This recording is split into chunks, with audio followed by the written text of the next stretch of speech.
आनंद है आप लोगों के साथ यहाँ पर वक्त को इन्वेस्ट करते हुए, और आप सबको मैं आमंत्रित करता हूँ इस ब्यूटीफुल प्रोग्राम जिसका नाम हमने रखा है, क्या नाम रखा हमने प्रोग्राम का? हर चीज मुमकिन है, एवरीथिंग इज पॉसिबल।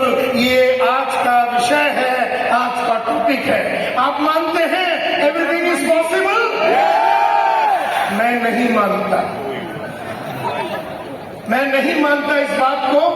मेरा ये मानना है, मेरा ये मानना है मेरे को, फिर भी चलो कोई बात नहीं। मेरे को ये बताइए आप लोग यहाँ पर क्यों आए हैं, क्यों आए हैं, एक एक करके बताइए। और मैं जब आप लोग है ना हाथ ऊपर करेंगे तो मैं आपको पॉइंट आउट करूंगा, तो आप मेरे को बताना कि आप यहाँ पर क्यों आए हैं। यस सर, पिंक शर्ट में जो जेंटलमैन है, क्यों आए हैं आप? और कोई इसे अपने सपनों को पूरा करना है, इसके लिए ये आदमी यहाँ पर आया है। यस सर, अपने अंदर आग भरने के लिए। मैं तेरे पिछवाड़े में आग लेके आता, कपड़े लगा देता हूँ, तेरे सिर पे डाल देता हूँ, आग लगा देते हैं। चलिए, आप क्यों आए हैं जेंटलमैन सर? कुछ नया सीखने के लिए। क्या सीखना चाहते हैं? बिजनेस को कैसे आगे बढ़ाया जाए। यस मैडम, आप क्यों आए हैं यहाँ पर? आप हाथ ऊपर किसी और की तरफ कर रहे थे। अच्छा, कोई बात नहीं। यस सर, आप यहाँ पर क्यों आए हैं? कुछ नया जोश भरने के लिए। आप क्यों आए हैं यहाँ पर? एवरीथिंग इज पॉसिबल, इसको कैसे संभव करें। हर चीज संभव है, जो आज का हमारा टॉपिक है, एवरीथिंग इज पॉसिबल। इस संभवता के बारे में जानकारी लेने के लिए यहाँ पर आए हैं। यहाँ पर yes sir, why have you come here? आप बताइए यहाँ पर आप क्यों आए हैं? Yes sir. Santosh Nair versus Santosh Soni, ये देखने के लिए आए हैं। यस सर, कुछ सीखने के लिए आए। क्या सीखना चाहते हो? आपके जैसा बनना चाहते हैं, मेरे जैसा बनना चाहते हैं। Okay, wonderful. यस सर, आपको ग्रो करना है, इसके लिए आप यहाँ पर आए हैं। यस सर, बिजनेस को कैसे आगे बढ़ाया जाए। यस मैडम, नया सीखने के लिए आई हूँ। यस सर, बिजनेस में growth. Yes sir, gentleman out there, पैसा कैसे कमाना आगे, वहां पर लाल शर्ट में। Yes sir, sorry, okay, wonderful. वहां पर कोई और, ये बाजू, यहां पर कोई बोलना चाहेगा? हम यहां पर लाल कलर के टाइम में। यस सर, जीरो से हीरो कैसे बनना है, इसके बारे में जानने के लिए आए हैं। यस सर, दूसरा लाल टाइम। लीडर्स की फौज कैसे तैयार करे, फौज कैसे तैयार करे। आप में से कितने लोगों को फौज तैयार करना है लीडरों की? Okay, wonderful. चलिए, आप यहाँ पर क्यों आए हैं? लास्ट किसी एक इंसान से बात करूंगा। Yes sir, yes sir, why have you come here? Sorry, success का माइंडसेट बनाने के लिए यहाँ पर आए हैं। बहुत ही बढ़िया, मुझे बड़ा आनंद है कि आप लोग सब लोग मेरे को स्क्रीन देना। यहां पर लिखा हुआ है एवरीथिंग इज पॉसिबल। मेरा ये मानना है एवरीथिंग इज नॉट पॉसिबल। मेरा हमेशा ये मानना है कि ये जो हमने लिखा यहाँ पर, ये एवरीथिंग इज पॉसिबल लिखा हुआ है, मेरा ये मानना है कि एवरीथिंग इज नॉट पॉसिबल। हर आदमी सोचता है कि हर चीज मुमकिन है, और ऐसा है तो आपको वो सब क्यों नहीं मिला जो अब तक आप चाहते थे? पिछले 5 साल से आप कई चीजें चाहते हैं, नहीं मिला। पिछले 8 साल से आप कई चीजें चाहते होंगे, नहीं मिला। पिछले 18 साल से आप कई चीजों को चाहते होंगे, नहीं मिला। वो ना मिलने के पीछे कारण है। आप में से कितने लोगों कारण को जानना चाहते हैं? हाथ ऊपर कीजिए। ये स्लोगन होता है एवरीथिंग इज पॉसिबल। हम जोर से बोलेंगे, दिल लगा के बोलेंगे, दम लगा के बोलेंगे कि एवरीथिंग इज पॉसिबल, लेकिन everything is not possible my dear friends. हर चीज मुमकिन नहीं होती है। अब क्यों नहीं मुमकिन होती है, ये जानना बहुत ही जरूरी है। ये बहुत ही इंपॉर्टेंट है कि एवरीथिंग इज नॉट पॉसिबल। क्यों ये मैं बोलता हूं ये कि हर चीज मुमकिन नहीं है, उसके पीछे देखिए, आप सब लोग सेल्स के बंदे हैं। आप चाहते हुए या ना चाहते हुए आप एक हाउसवाइफ थे, आप नेटवर्किंग में इसमें आ गए। जब आप हाउसवाइफ से नेटवर्किंग के अंदर आ गए, आप एक सेल्स की दुनिया में आए। आप बैंक के कैशियर थे, आप स्कूल के टीचर थे, आप जो भी करते थे वो सब छोड़ के आप इसके अंदर आए और आपको लगा कि जैसे ही किसी अपलाइन ने बोल दिया आ जाइए, किसी अपलाइन ने आपको स्टोरी सुना दिया कि ये आदमी ने 50,000 रुपये महीने का कमाया, फिर वहां से वो 1 लाख पे चला गया, वहां से वो 3 लाख पे चला गया, 5 लाख पे चला गया, आप भी कर सकते हैं। आप भी गांव में ऐसे कैशियर थे, आप आ गए। आप टीचर थे, आप आ गए। आप रिक्शा चलाते थे, आप आ गए। आप एक छोटी सी किराने का दुकान चलाते थे, आप आ गए। आने के बाद वो सब नहीं हुआ जो आपने और आपके अपलाइन ने नहीं कि सोचा। सवाल देरफोर ये उठता है कि ऐसा क्यों नहीं हुआ। सवाल उठता है कि चाहतों के बावजूद, हमारी कई चाहतों के बावजूद हम उस मंजिल पे क्यों नहीं पहुंच पाए जो हमेशा हम पहुंचना चाहते थे। क्यों हम अपने बच्चों को दुनिया के बेहतरीन स्कूल में नहीं भेज पाए। क्यों हमने दुनिया के बेहतरीन घर और बंगलों को खरीदने का है। दुनिया की बेहतरीन गाड़ियां हमारे लिए बनी है लेकिन हम उसे खरीद नहीं पाए, ऐसा क्यों। सवाल ये उठता है। तो स्क्रीन पे अगर आप देखेंगे, आप आए चाह के या ना चाहते हुए, आप आए और आप सेल्स की दुनिया में आए। मैं ये बोलना चाहता हूं एवरीथिंग इज नॉट पॉसिबल, क्योंकि sales does not come naturally to many. Naturally का मतलब है नैसर्गिक रूप में बेचना हमें आता नहीं। कोई सेल्स की आदमी की या सेल्समैन की कोई क्वालिटियां हम में होगी। जैसे रिश्ते बनाने में सेल्स का बंदा अच्छा होता है, शायद रिश्ते बनाने में हमारे अंदर ये क्वालिटी शायद है, लेकिन उस एक क्वालिटी से तो आप सेल्स नहीं कर सकते हैं। आप सेल्स की दुनिया में आए। Sales does not come naturally to many. इसका मतलब है कि सेल्स नैसर्गिक रूप में हमारे अंदर नहीं है, तो इसे सीखना पड़ता है। सेल्स जो है ये एक साइंस है, एक शास्त्र है। सेल्स जो है ये एक कला है, ये एक आर्ट है। सेल्स जो है ये एक स्किल है, कौशल्य है। तो अगर ये शास्त्र है तो इसका शास्त्र को सीखना पड़ेगा। अगर ये साइंस है तो इस साइंस को सीखना पड़ेगा। अगर ये कला है तो इस कला को हमें मार्केट में प्रैक्टिस करना पड़ेगा। और अगर ये एक कौशल्य है, स्किल है, तो स्किल को हमें डेवलप करना पड़ेगा मास्टरी करके। हम में से कई लोगों ने इस कलाकारी के ऊपर बिल्कुल कोई इन्वेस्टमेंट नहीं किया।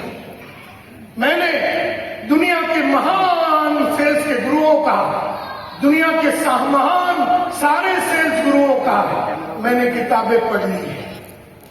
1985 में, आज से करीबन 40 साल पहले जब मैं सेल्स की दुनिया में आया तो मुझे मेरे पहले बॉस से मालूम पड़ा कि सेल्स की दुनिया के कई बादशाह हैं। Zig Ziglar, Brian Tracy, Alfred Tag, George Tag, ऐसे महान गुरुओं के किताबें हैं। ऐसा गुप्ता साहब जो मेरे पहले बॉस थे, उन्होंने मुझसे कहा,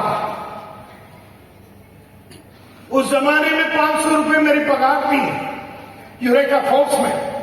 उस 500 रुपए में से मैंने करीबन हमेशा 20 to 25% अपने सेल्फ डेवलपमेंट में इन्वेस्ट किया। मार्केट में गया, जिग जिगलर की बुक खरीदी, एल्फ्रेड टैग की बुक खरीदी, जॉर्ज टैग की बुक खरीदी, टॉम हॉपकिंस की बुक खरीदी, कई हिंदी में अनुवाद किया हुआ बुक भी था, उन सबको खरीद लिया। 450 किताबें मैंने सेल्स के ऊपर पढ़ी है। 1250 वीडियो मैंने दुनिया के महान लोगों का खरीदा है। अगर आप मेरे घर में आते हैं तो इन महान कलाकारों की मेरे पास वीडियो है। क्योंकि सेल्स नैसर्गिक रूप में नहीं आता। कैसे बोलना है, कब बोलना है, कितना बोलना है, कौन सा डायलॉग मारना है, कहाँ बैठना है, कस्टमर को कैसे बिठाना है, अपना बॉडी लैंग्वेज क्या होगा, कस्टमर से कैसे बात करनी है, ये सारा चीज सीखना पड़ता है। इसीलिए एवरीथिंग इज नॉट पॉसिबल, क्योंकि अगर आप सेल्स में आए हैं तो सेल्स नैसर्गिक रूप में हमें आती नहीं है, तो सेल्स को हमने सीखना है और हमने सीखा नहीं। That is why everything is not possible. दूसरी बात, अगर मेरे पास 10 20, 50, 500, 5000 डाउनलाइन है। इसका मतलब है एक तो मैं सेल्स का बंदा हूं जिसे सेल्स आनी चाहिए, और दूसरी बात मुझे इन लोगों की, सेल्स लोगों की मैनेजमेंट करनी पड़ेगी, सेल्स मैनेजमेंट करनी पड़ेगी। सेल्स मैनेजमेंट का मतलब है मुझे एक एक सेल्स के बंदे को तैयार करना पड़ेगा। वो जो रिक्शा का आदमी था, वो जो हाउसवाइफ, वो जो कैशियर, वो जो अकाउंटेंट, वो जो आदमी किराने का दुकान चलाता था, वो मेरे पास जब आया तो मुझे उसे तैयार करना पड़ेगा।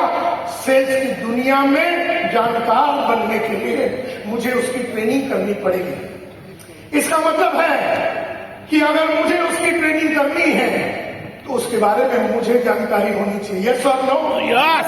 बिल्कुल मेरे पास जानकारी होनी चाहिए। सेल्स मैनेजमेंट का मतलब है लोगों को लाना, लोगों को सेलिंग स्किल सिखाना, बेचने की कलाकारी सिखाना, यह है सेल्स मैनेजमेंट का काम।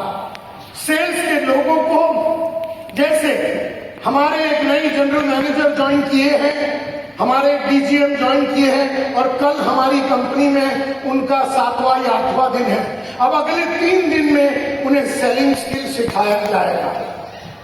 ये सेल्स मैनेजमेंट का काम है कि उन्हें 3 दिन सेलिंग स्किल सिखाया जाएगा।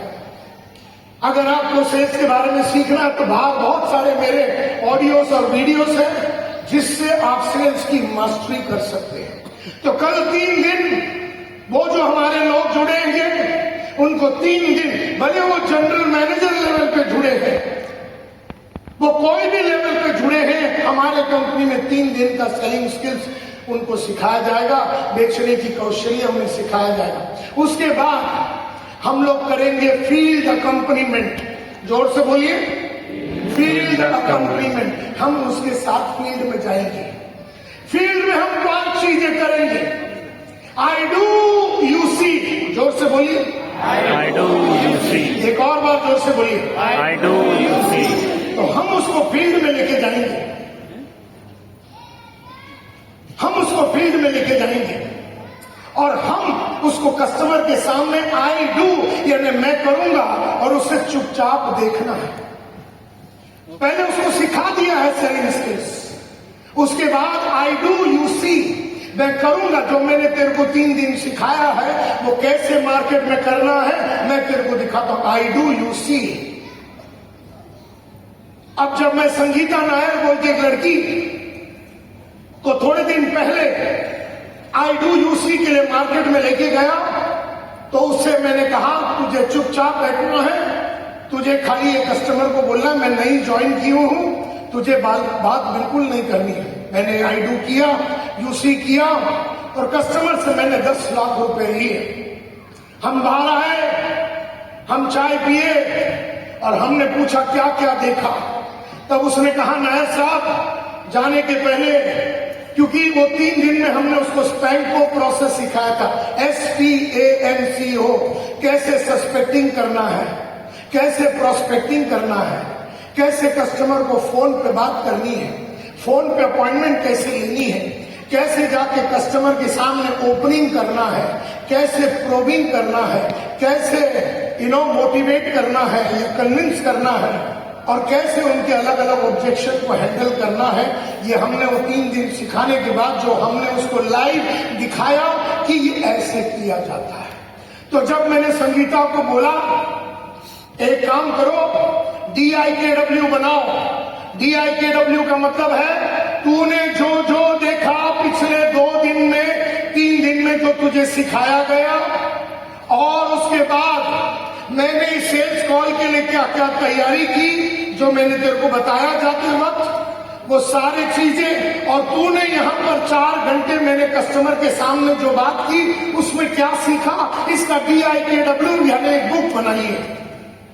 आप मानेंगे नहीं, 27 पेज का इसी लैपटॉप में लोडेड है, 27 पेज का उसने अपना DIKW बनाया। उस 27 पेज में उसने ये लिखा कि नायर साहब जाने के पहले इस तरह से तैयारी की थी, ये तैयारी की थी। नायर साहब वो जगह पे 1 घंटा पहले पहुंचे। क्यों 1 घंटा पहले पहुंचे? नायर साहब ने टेबल को किस तरह से सजाया, नायर साहब ने किस तरह से कस्टमर का बेटे के लिए रुका, नायर साहब ने कैसे वो बेटा और बाप के बीच में जो झगड़ा चल रहा था, जिसके बारे में नायर साहब को पहले से जानकारी थी, उसको कैसे हैंडल किया। उस लड़की ने 27 पेज लिखा, अंत में नायर साहब ने इस तरह से पैसा मांगा, कस्टमर ने ये डायलॉग मारा, कस्टमर के बेटे ने ये बोला, उसके बाद नायर साहब ने ये डायलॉग मारा और ऐसे हमने पैसे उठाए। अब वो लड़की सीख गई, एक तो 3 दिन में ट्रेनिंग में सीखी, बाद में हम कॉल पे लेके गए फील्ड अकम्पनीमेंट। क्या करने गए? Field accompaniment. जोर से बोलिए, फील्ड अकम्पनीमेंट। फील्ड में साथ में जाना है। और ये कॉल का नाम क्या था? I do UC. जोर से बोलिए, आई डू यूसी। यानी मैं करूंगा, तुझे देखना है। ये सेल्स मैनेजमेंट है। दूसरा तरीका है यू डू आई सी। अब उसी लड़की को बोलेंगे हम कि तू अपॉइंटमेंट फिक्स कर, और उसके बाजू में बैठेंगे, स्पीकर फोन पे लगाएंगे और वो क्या बोलती है, कस्टमर क्या बोलता है, ये क्या बोलती है, यू डू आई सी। तू कर, मैं देखता हूं। ये है सेल्स मैनेजमेंट। ये नैसर्गिक रूप में हमें आता नहीं है, हम करते नहीं। हमें क्या लगा, उस टीचर को जुड़वा दो, वो मार्केट में जाएगी, सुर सुर सुर करके बेचेगी। वो जिस रफ्तार से आती है उसी रफ्तार से चली जाती है, क्योंकि तुमने उसको सिखाया नहीं। एंड देयरफॉर मैं हमेशा कहता हूं,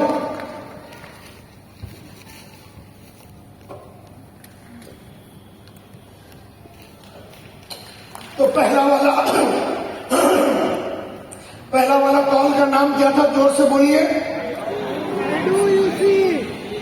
जोर से, आई डू यूसी। मैं करता हूं तो देख। दूसरा वाला, अब तीसरा वाला, you do I see, you have a problem, I will take over.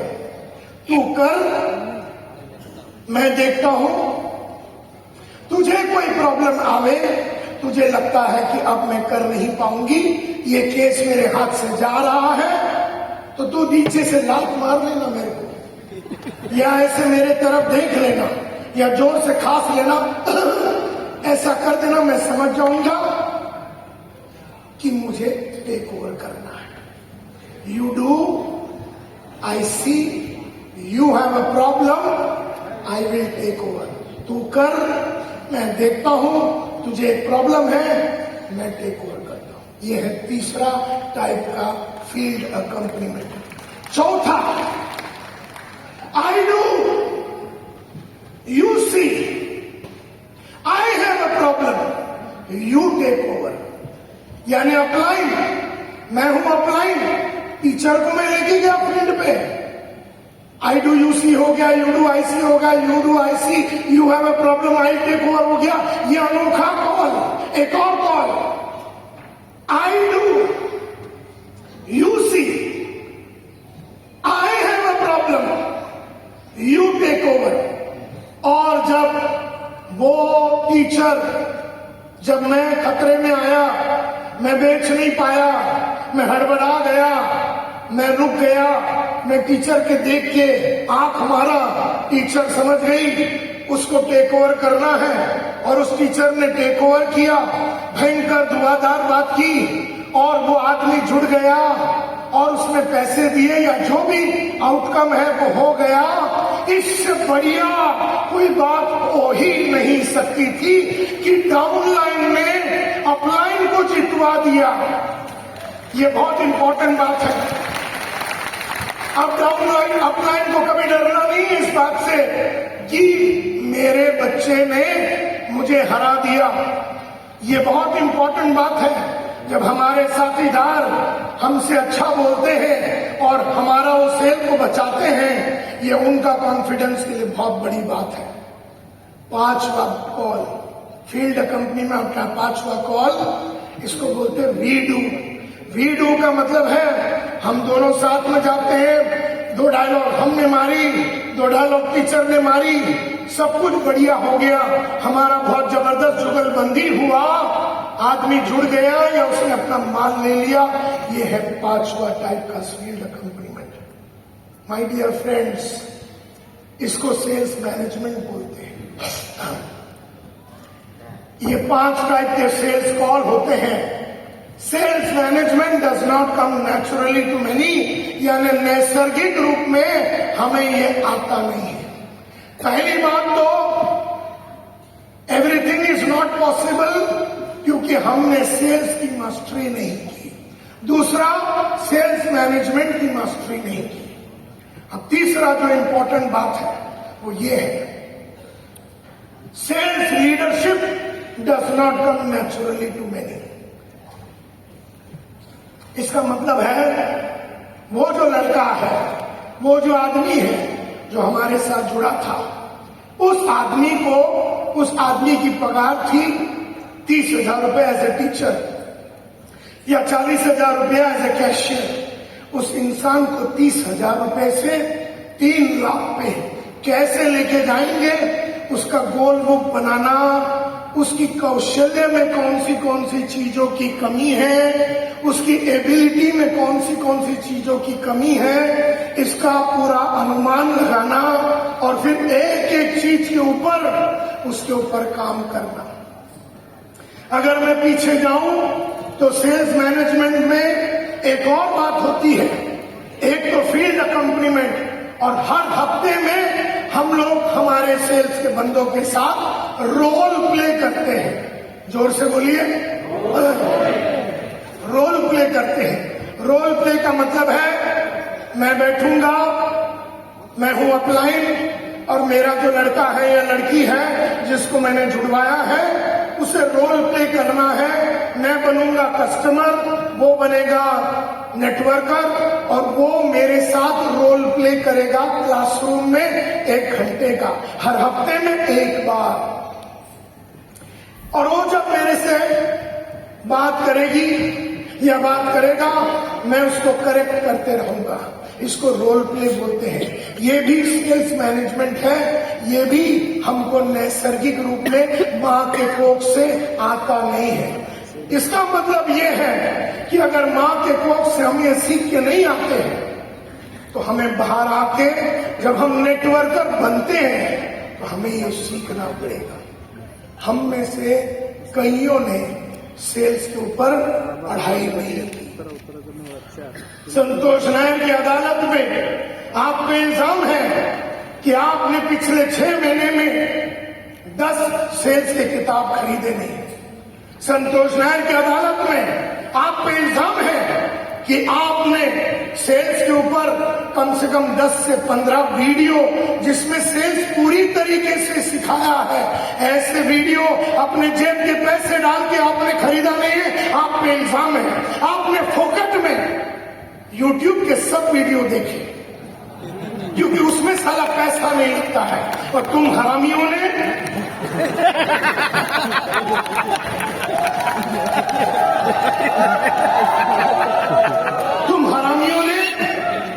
फोकट में पैसा नहीं देके तुमने सोचा तुम सीखोगे। तुमने YouTube के कई लोगों के वीडियो देखे, महान लोगों के वीडियो देखे, फिर भी तुम्हारे लाइफ में क्यों नहीं परिवर्तन आया?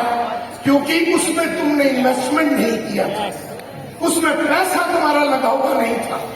इसीलिए हरामियों, मैं तुम्हें ये बताना चाहता हूं कि अपने जेब से मिनिमम 15% अपना इनकम का पैसा लगाइए अपने डेवलपमेंट के लिए।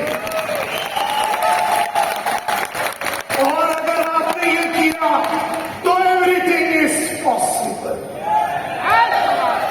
जय RCM, मेरा चार्ज।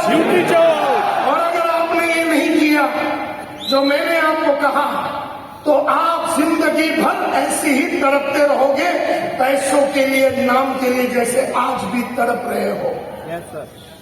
तो इसीलिए मैं आपसे मोहब्बत करता हूं, इसीलिए मैं खुल के दिल से आपसे बात कर रहा हूं। आपको फोकट की आदत लग गई है, आपको पैसे दिए बिना आपको लगता है आपका एजुकेशन पूरा हो जावे।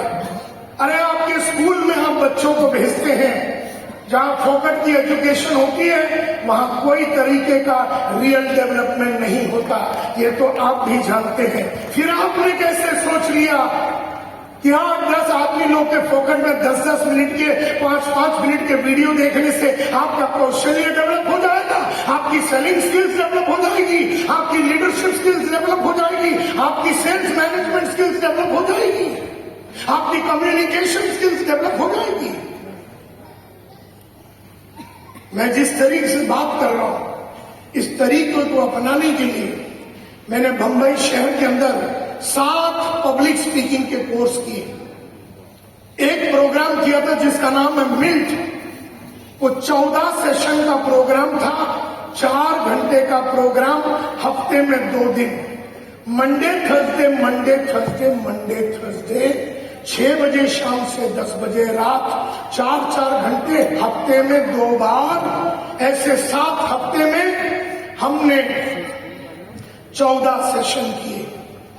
हर सेशन में हमें खड़े रह के हमारे गुरु ने बात करने की कलाकारी सिखाई, कैसे बोलना है, कब बोलना है, लोगों में आग अगर भरनी है तो कैसे भरते हैं, लैंग्वेज को कैसे यूज करना, स्टेज को कैसे यूज करना, प्रेजेंटेशन को कैसे यूज करना, चलना क्यों है क्लासरूम में, ये सारे बातें। किसी को इन्फॉर्म करना है तो टॉक टू इन्फॉर्म, अगर कन्विंस करना है तो टॉक टू कन्विंस, किसी को एक्शन में लाना है तो talk to get action.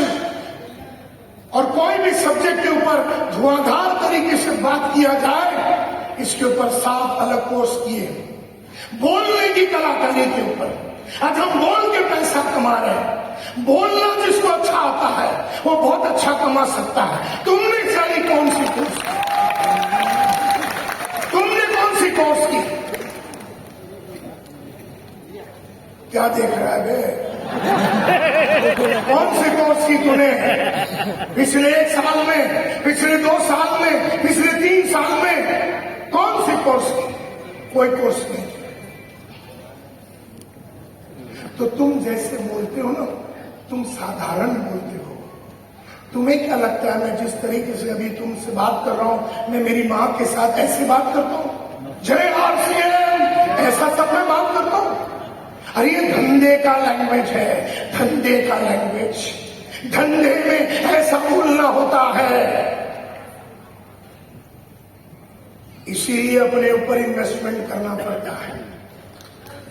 Are you getting my point? इसका मतलब है अगर आप स्क्रीन पे देखेंगे, अगर आप स्क्रीन पे जाएंगे तो sales leadership does not come naturally to many, यानी नैसर्गिक रूप में ये क्वालिटी हमें नहीं आएगी, निसर्ग से नहीं आ। कुछ कुछ क्वालिटियां कुछ कुछ लोगों में ऊपर वाला दे के भेज देता है मैडम, लेकिन सारी क्वालिटियां जीतने के लिए सीखना पड़ता है। इसीलिए मैं कहता हूं एवरीथिंग इज नॉट पॉसिबल। जब तक आप उसके ऊपर काम नहीं करेंगे तब तक एवरीथिंग इज नॉट पॉसिबल। खाली फालतू नारेबाजी से कि एवरीथिंग इज पॉसिबल 4 बार बोल दो एवरीथिंग इज पॉसिबल, 50 बार बोल दो एवरीथिंग इज पॉसिबल, तो नथिंग इज पॉसिबल, नहीं होगा। अपने ऊपर काम करना पड़ता है। और उस टीचर को लाने के बाद, उस अकाउंटेंट को लाने के बाद, उस रिक्शा वाले को लाने के बाद, उस कैशियर को लाने के बाद उसे सिखाना पड़ेगा, क्योंकि उसे तो कुछ नहीं मालूम। वो बेचारी हाउसवाइफ को तो बढ़िया खाना बनाने मालूम है, वो हस्बैंड का देखभाल करती है, बच्चों का देखभाल करती है, टिफिन डब्बा बनाती है, father in law mother in law को देखभाल करती है। ये जो देखभाल करने की जो क्वालिटियां हैं, ये बेचने में मदद करेगी ही नहीं। Are you with me? Housewife की कोई भी क्वालिटी बेचने के लिए तो नहीं यूज किया जा सकता। कैशियर की कोई भी क्वालिटी बेचने के लिए तो यूज नहीं किया जा सकता। इसका मतलब है हर वो इंसान को जब आप लाते हो तो पहला खुद को सिखाओ और बाद में उसे सिखाओ। खाली जुड़ जाने से, कोई भी कंपनी में जुड़ जाने से और कोई भी कंपनी के प्रोडक्ट के बारे में जानकारी ले लेने से आप बहुत बड़ा मकाम पे जा नहीं सकेंगे। Are you clear? चौथी बात, अच्छी बोलने की कलाकारी ये भी बहुतों में नहीं है। और दूसरी और पांचवी बात, लगातार चैलेंज लेना है, लगातार चैलेंज लेना है। ये लाइन की खास बात ये है, सेल्स की लाइन की खास बात ये है, डायरेक्ट सेलिंग की खास बात ये है कि हर टाइम नया चैलेंज लेना है। यानी जब मैं ज्वाइन किया एज ए वैक्यूम क्लीनर, साफ सफाई मशीन, साफ सफाई करने की मशीन की कंपनी में मैंने ज्वाइन किया यूरेका फोर्स में। सब 3,500 सेल्समैन होते थे। 3,500 सेल्समैन में 4 वैक्यूम क्लीनर एवरेज बिकती थी। महीने का एक सेल्समैन का साफ सफाई करने का वैक्यूम क्लीनर 3,500 सेल्समैन में सारे लोग 4 बेचते थे एवरेज। और अगर आपने 6 या 7 बेच दिया तो आपका ब्रांच मैनेजर आपको नया उडुपी होटल ले जाएगा और वहां खाना खिलाएगा मंथ एंड में। और अगर आपने 8 या 9 बेचा तो आपका रीजनल मैनेजर आपको मंथ एंड में उससे भी बढ़िया रेस्टोरेंट में लेके जाके आपको खाना खिलाएगा। और अगर आपने 12 या 14 बेचा तो हमारी कंपनी की मैनेजिंग डायरेक्टर अखिल मार्फतिया साहब अपने स्टैंडर्ड 2000 रोवर का, जो उस जमाने में इंडिया में सबसे महंगा गाड़ी होता था 1985-86 में, उस रोवर गाड़ी में आते थे और ज्वेल ऑफ इंडिया बोल के एक बहुत ही शानदार रेस्टोरेंट में आपको ले जाएगा अगर आपने 12 या 14 बेचा, और बहुत ही बढ़िया खाना खिलाएगा और आपके बदन का कोई भी पार्ट पे चुम्मा लगाने के लिए तैयार हो जाएगा। अगर आपने मार्फतिया साहब को बोला सर इधर चुम्मा लगाइए पिछवाड़े में, तो वो चुम्मा लगाएगा, क्योंकि उसे सेल्समैनों से प्यार था। कहने का मतलब ये है, उस कंपनी में जहां कोई भी 4 या 5 या 6 से ज्यादा नहीं बेचता था, 20 दिन अक्टूबर में 1985 में बचा हुआ था मेरा। पहले महीने में मैंने 20 दिन में 26 वैक्यूम क्लीनर बेचा और मैं बन गया इंडिया का नंबर 1 सेल्समैन। लेकिन लगातार चैलेंज लेना है। अगले महीने में मैंने 32 बेचा, अगले महीने में 36 बेचा, अगले महीने में 39 बेचा, अगले महीने में 41 बेचा, अगले महीने में 43 बेचा, लेकिन पिछले महीने से कम कभी हमने नहीं बेचा। यानी लगातार सेल्स में आपको लगातार चैलेंज लेते रहना चाहिए। आप अगर 50,000 रुपया कमा रहे हैं तो आपको उसको 1 लाख रुपए पे लेके जाना चाहिए। 1 लाख कमा रहे हैं तो लगातार उसको 1.25 लाख, 1.5 लाख, 2 लाख, 3 लाख, तो कंटिन्यूसली चैलेंज लेते रहना चाहिए। सो माय डियर फ्रेंड्स, हमने शुरू की ये प्रोग्राम जिसका नाम है एवरीथिंग इज पॉसिबल, और हमने कहा एवरीथिंग इज नॉट पॉसिबल, क्योंकि ये 5 चीजों के ऊपर जब तक आप नहीं काम करोगे तब तक आप लाइफ में बहुत बड़ा अचीवमेंट नहीं कर पाएंगे। जय आरसीएम। बात समझ में आई तो हाथ ऊपर कीजिए। सो माय डियर फ्रेंड्स, इन 5 पे आपको काम करना पड़ेगा। आप करेंगे कि नहीं ये मैं नहीं जानता, लेकिन अगर आप नहीं करेंगे तो एवरीथिंग इज नॉट पॉसिबल, ये मैं आपको लिख के देता हूं। आपके बहुत सारे सपने होंगे, बच्चों को लेके, घर को लेके, माँ बाप को लेके, आपके बहुत सारे सपने होंगे। एक भी सपने पूरे नहीं होंगे अगर आपने अपने ऊपर काम नहीं किया। कोई सपना पूरा नहीं होगा जब तक आपने अपने ऊपर काम नहीं किया। और इसीलिए मैं कहता हूं एवरीथिंग इज पॉसिबल अगर आपने इसके ऊपर काम किया। और इसीलिए मैं कहता हूं आपको एक फाउंडेशन बनानी पड़ेगी। अगर आपको लाइफ में आगे बढ़ना है, एडवांस करना है, तो आपको फाउंडेशन बनानी पड़ेगी। जो आदमी ने अपना फाउंडेशन नहीं बनाया, 2 महीना कमाता है, 6 महीना नहीं कमाता है, 1 महीना ऊपर जाता है, 3 महीना गायब होता है। ऐसा क्यों होता है? ऐसा क्यों होता है कि हर महीने में आपकी कमाई नहीं हो रही है? ऐसा होता कि अपनी चाहतों के हिसाब से आप बेच पाते हैं? ऐसा क्यों नहीं होता कि जिस जिसको मिला मैक्सिमम लोगों को आप जुड़ा पाए? ऐसा क्यों नहीं होता कि जिस जिसको मिले मैक्सिमम लोगों को आप बेच पाए? क्योंकि अभी वो फाउंडेशन बनना बाकी है। फाउंडेशन की बिना जब आप बिल्डिंग बनाते हैं तो 2 माला बनेगी, गिर जाएगा, 4 माला फिर बनाएंगे, गिर जाएगा, फिर 3 बनाएंगे, फिर टीम टूट जाएगी। क्योंकि आपने जो टीम बनाने की कलाकारी है, जो लीडरशिप की कलाकारी है, जो सेल्स की कलाकारी है, उसके ऊपर आपने कभी अपना फाउंडेशन नहीं बनाया। एंड देयरफॉर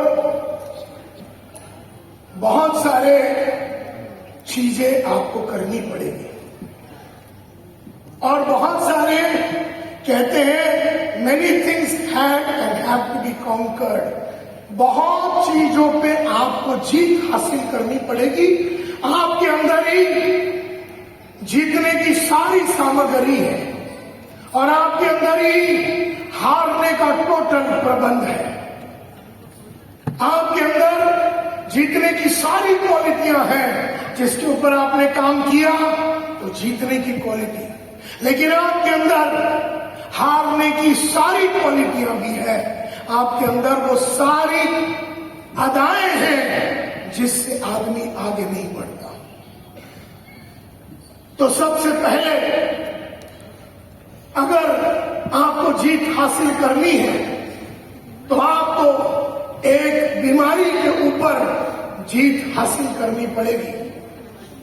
सबसे पहले आपको एक डिजीज, एक बीमारी है जो आपको एवरीथिंग इज पॉसिबल करने नहीं देगी। एक बीमारी है जो आपको सुबह उठने नहीं देगी। एक बीमारी है जो आपको पढ़ने नहीं देगी।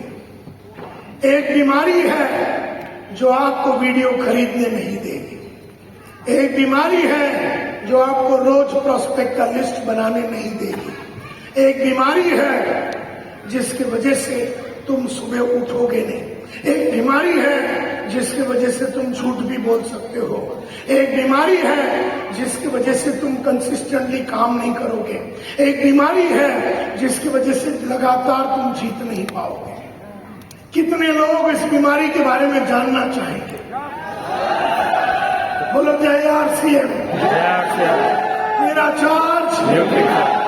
अब मैं आपको 5 सवाल करने वाला हूं। I am going to ask you 5 questions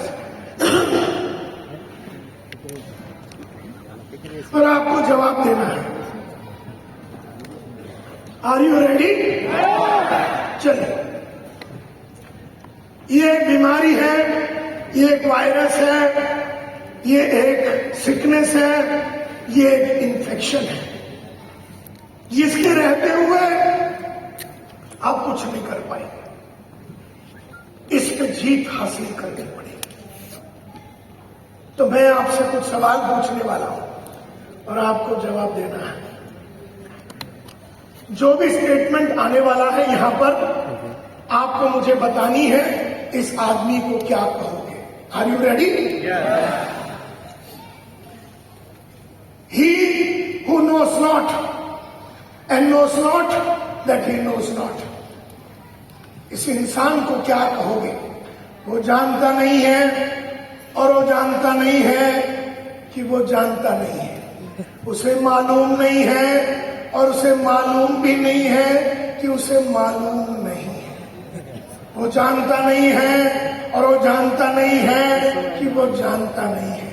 उसे मालूम नहीं है और उसे मालूम भी नहीं है कि उसे मालूम नहीं है। इस इंसान को क्या कहोगे? एक आदमी एक एक करके हाथ ऊपर करेंगे। मैं जिस आदमी की तरफ पॉइंट आउट करूंगा सिर्फ वो आदमी को बात करें। यस सर, बिल्कुल राइट, बिल्कुल राइट। इसको मूर्ख कहेंगे। He is a bloody fool. उसको मूर्ख कहेंगे क्योंकि उसे मालूम भी नहीं है कि उसे मालूम नहीं है कि उसे, जोर से बोलिए, उसे मालूम नहीं है। मैं बोलता हूं फिर बोल रहा हूं, उसे मालूम नहीं है और उसे मालूम भी नहीं है कि उसे मालूम नहीं है। वो जानता नहीं है और वो जानता नहीं है कि वो जानता नहीं है। मतलब वो आदमी बिल्कुल मूर्ख है।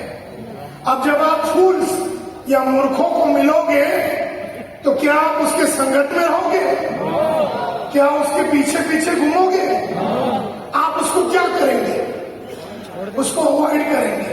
बिल्कुल राइट, आप उसको अवॉइड करेंगे, आप उसको शन करेंगे। वो सामने से आ रहा है, आप दूसरी गली में भाग जाएंगे, क्योंकि बेवकूफ नंबर 1, फूल नंबर 1, मूर्ख नंबर 1 आपकी तरफ आ रहा है। वो जानता नहीं है और वो जानता नहीं है कि वो जानता नहीं है। ये मूर्ख है। हम में से ऐसे कई लोग हैं जो जानते नहीं हैं और जो जानते नहीं हैं कि जानते नहीं हैं। दूसरा सवाल, you are right, he is a fool, so you shun him, you avoid him. दूसरा, he who knows not and knows that he knows not, इसे क्या कहोगे? ये जानता नहीं है लेकिन ये जानता है कि मैं जानता नहीं। ये इसे मालूम नहीं है लेकिन इसे मालूम है कि इसे मालूम नहीं। क्या ये पहले वाले से बढ़िया है? पहले वाले इंसान से बढ़िया है? यस, क्योंकि पहले वाले को तो मालूम भी नहीं था और उसे मालूम भी नहीं था कि उसे मालूम नहीं है। इसे मालूम नहीं है लेकिन इसे मालूम है कि इसे मालूम। जैसे मुझे कंप्यूटर चलाना नहीं आता, समझो, मैं जानता नहीं और मैं जानता हूं कि मुझे कंप्यूटर चलाना नहीं आता और आपको कंप्यूटर चलाना आता है, तो आप मेरे लिए क्या कर सकते हैं? आप मेरे लिए क्या कर सकते हैं? आप मेरे को सिखा सकते हैं। तो मैं क्या हूं? मैं एक छोटा सा बच्चा हूं, करेक्ट, अभी ज्वाइन किया। मैं जानता हूं कि मुझे नहीं आता डायरेक्ट सेलिंग और मुझे मालूम है कि ये डायरेक्ट सेलिंग है, लेकिन मुझे ये मालूम है कि मुझे डायरेक्ट सेलिंग आता नहीं है। तो मैं बच्चे के माफत हूं, मैं सीखने के लिए रेडी हूं। आप मेरे को पढ़ा सकते हैं, मैं पढ़ने के लिए रेडी हूं। आर यू विथ मी?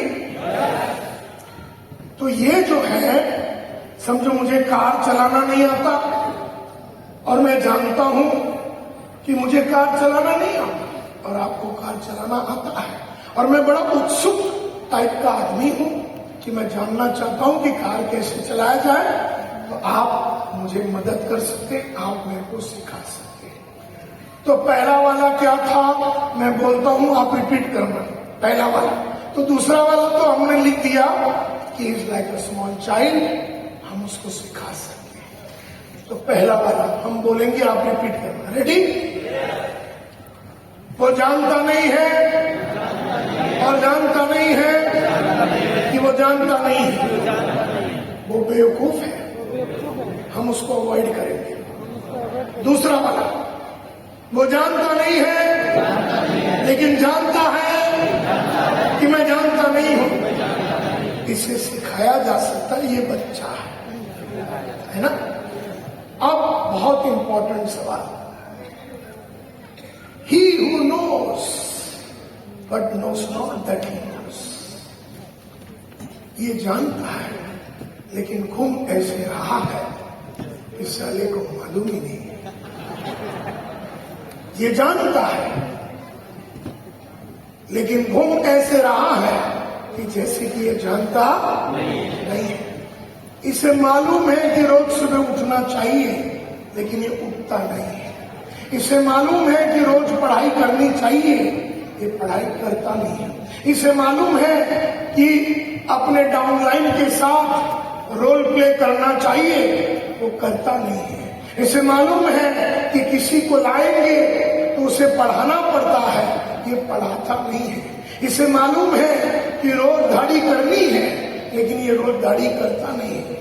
इसे मालूम है कि लगातार चैलेंज लेना है, लेकिन ये लेता नहीं है।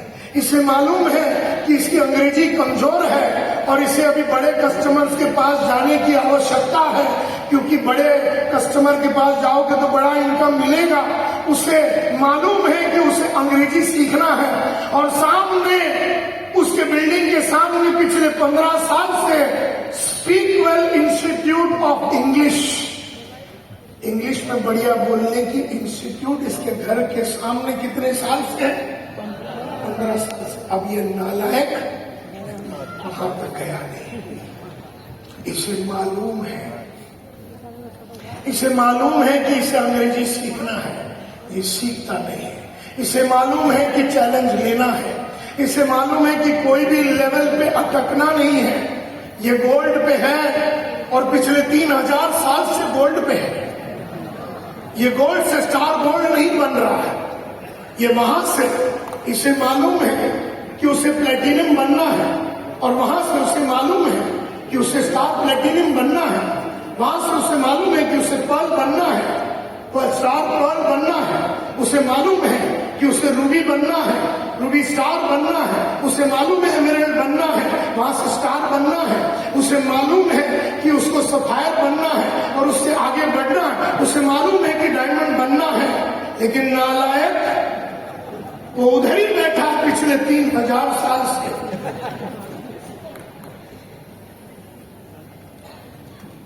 इस इंसान को क्या कहोगे? लेजी। ये क्या कर रहा है? ये किस हाल में है? ये आलसी नहीं है। ये उसको मालूम है कि उसे करना है। He who knows but knows not that he knows। ये क्या है? इसकी हाल क्या है? ये किस तरह का स्टेट में है? कर क्या रहा है? ये सोया हुआ है। Absolutely right. हाँ, ये सोया हुआ है। ये कई जमाने से सोया हुआ है। 15 साल से स्पीक वेल इंस्टीट्यूट इसके घर के सामने अंग्रेजी पढ़ा रहा है, और ये 15 साल से बहाना दे रहा है मुझे अंग्रेजी नहीं आती, जबकि 15 महीने में ये अंग्रेजी सीख सकता था। पिछले 15 साल में अगर 15 महीना लगा देता, लेकिन 45 का नालायक गधा हो गया, घोड़ा हो गया। 45 की उम्र में 25 साल से रो रहा है मुझे अंग्रेजी आती नहीं है, जबकि 15 महीने में अंग्रेजी उस इंस्टीट्यूट में जाके सीख सकता था। ये सोया हुआ है, और साधारण नींद नहीं है उसकी, बहुत ही गहरा नींद में सोया हुआ है। हाँ, क्या बोले? अरे कुंभकर्ण साला डिसेंट आदमी था। कुंभकर्ण 6 महीने में एक बार उठता था। ये बराबर है कि कुंभकर्ण 6 महीना सोता था और 6 महीने उठता था। 6 महीने में उठ के गोल्ड बन के आ जाता था, फिर 6 महीना सोता था, फिर 6 महीने में स्टार गोल्ड बन जाता था, फिर 6 महीना सोता था। हरामी कुंभकर्ण 6 महीना सोता था, फिर आके प्लेटिनियम बन के चला जाता, फिर 6 महीना गायब, और फिर आके स्टार प्लेटिनियम बन के जाता, फिर गायब, फिर वो पल बन के जाता है। तुम तो नालायक। एयरपोर्ट जब मैंने पूछा इसका हाल क्या है, तो तुमने कहा सोया हुआ है। मैं बोला ये साधारण स्लीप भी नहीं है, ये साधारण नींद नहीं है। तो तुमने कहा ये कुंभकर्ण का नींद है। हमने कहा कुंभकर्ण भी डिसेंट आदमी था, बढ़िया आदमी था। हर 6 महीने में 50,000 से 1 लाख, फिर 6 महीने में 1.5 लाख, फिर 6 महीने में 2 लाख पे चला। तू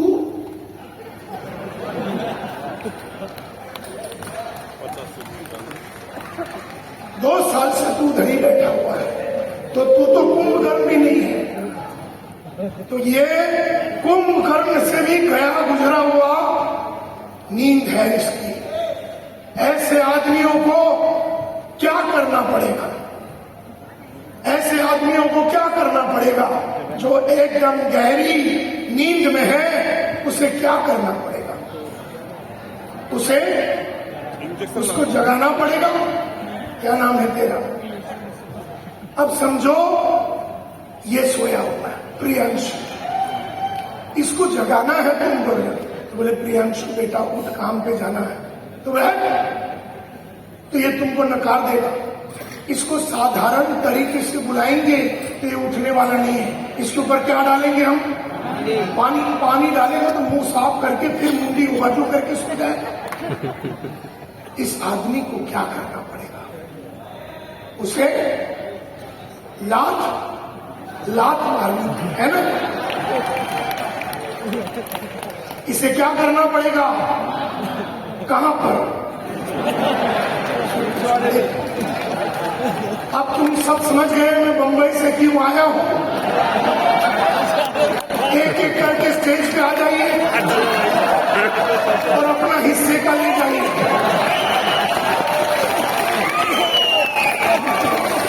आओ हरामियों, आओ।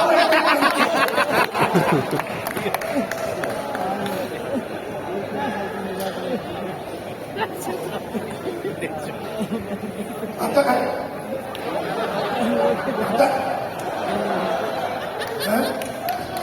जोर से लगेगी ना, और उधर मारूंगा जिधर दर्द होता है।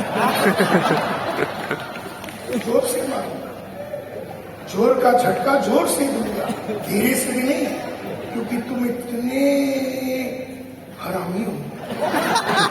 तुम्हें साधारण बातों से बनाया नहीं जा सकता। यही तुम्हारी ये जो लैंग्वेज है ना, तुम्हें यही समझ में आता है। आता है?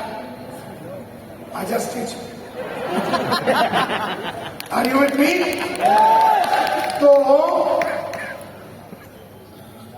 कहने का मतलब है he who knows, उसे मालूम है, लेकिन घूम ऐसे रहा है कि उसे कुछ भी नहीं मालूम। इस आदमी को he is fast asleep, तो उसे लात मारना पड़ेगा। और फिर तो एक है बेचारा बेवकूफ है, उसे तो मालूम भी नहीं है कि मालूम भी नहीं है कि मालूम नहीं है। एक जो है पढ़ने के लिए रेडी है, उसे मालूम नहीं है, वो बोलता है नायर साहब मुझे सेलिंग नहीं आती, आप बताइए कौन सा वीडियो लेना है, आप बताइए कौन सा ऑडियो देखना है, आप बताइए कौन सा ट्रेनिंग प्रोग्राम अटेंड करना, आप बताइए कि मैं कैसे सुधरूं। और ये जो तीसरा आइटम है सबसे खतरनाक आदमी है, इसे सब मालूम है, लेकिन घूम ऐसे रहा है कि जैसे कि उसे कुछ मालूम नहीं। इस आदमी को लात मारना पड़ेगा। अब आते हैं लास्ट वाला, he who knows and knows that he knows and does what he knows। वो जानता है और वो जानता है कि वो जानता है, और वो जो जानता है वो करता है। मिसाल के तौर पे इससे बहुत साल पहले एहसास हो गया कि अब मैं वो छोटी छोटी लोगों से मुझे थोड़े बड़े लोगों के पास जाना है। अब बड़े लोगों के पास जाने के लिए मुझ में काफी तब्दीली लानी पड़ेगी। तो इसने अपने सेल्स के नॉलेज के ऊपर काम किया, अपने लीडरशिप के नॉलेज के ऊपर काम किया, अपने कम्युनिकेशन के ऊपर इसने काम किया।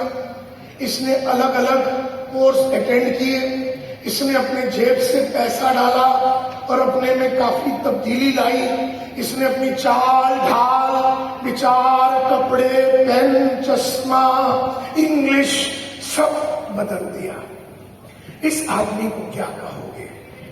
इंटेलिजेंट। इंटेलिजेंट आदमी से भी ऊपर का एक आदमी होता है। इंटेलिजेंट आदमी से भी ऊपर का एक आदमी होता है, क्योंकि इंटेलिजेंट आदमी को मालूम होता है। इंटेलिजेंस एक लेवल ऊपर।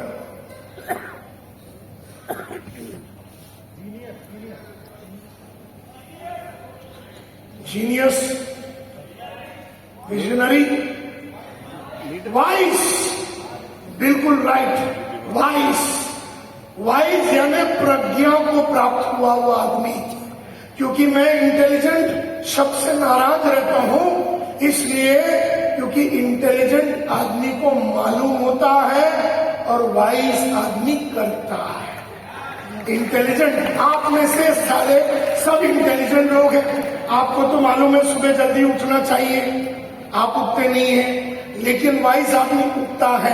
आपको मालूम है योगा करना चाहिए, वाइस आदमी करता है। इंटेलिजेंट आदमी को मालूम है योगा अच्छा है, बुक पढ़ना अच्छा है, अपने आप में तब्दीली लाना अच्छा है, लगातार आगे बढ़ना होता है, लगातार अपने कौशल्य के ऊपर काम करना पड़ता है। ये तो इंटेलिजेंट आदमी जानता है।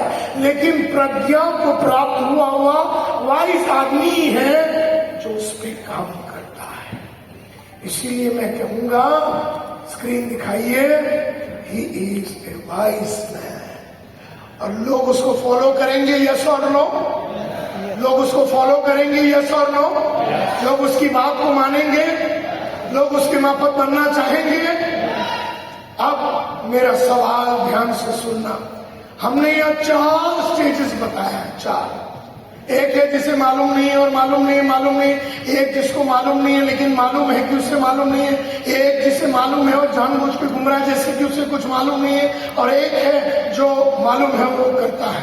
अपने दिल पे हाथ रख के, अपने दिल पे हाथ रख के, अगर सचमुच में एवरीथिंग इज पॉसिबल कराना है तो अपने दिल पे हाथ रख के बताइए। ये 4 स्टेज बनाया है हमने। हम में से ज्यादा लोग ज्यादा से ज्यादा टाइम कौन से स्टेज में रहते हैं? एक आवाज में बोलिए, कौन से स्टेज में हम सब लोग रहते हैं? Stage number 3। स्टेज नंबर 3 में बहुत लंबा टाइम रहने का मतलब है, स्क्रीन दिखाइए।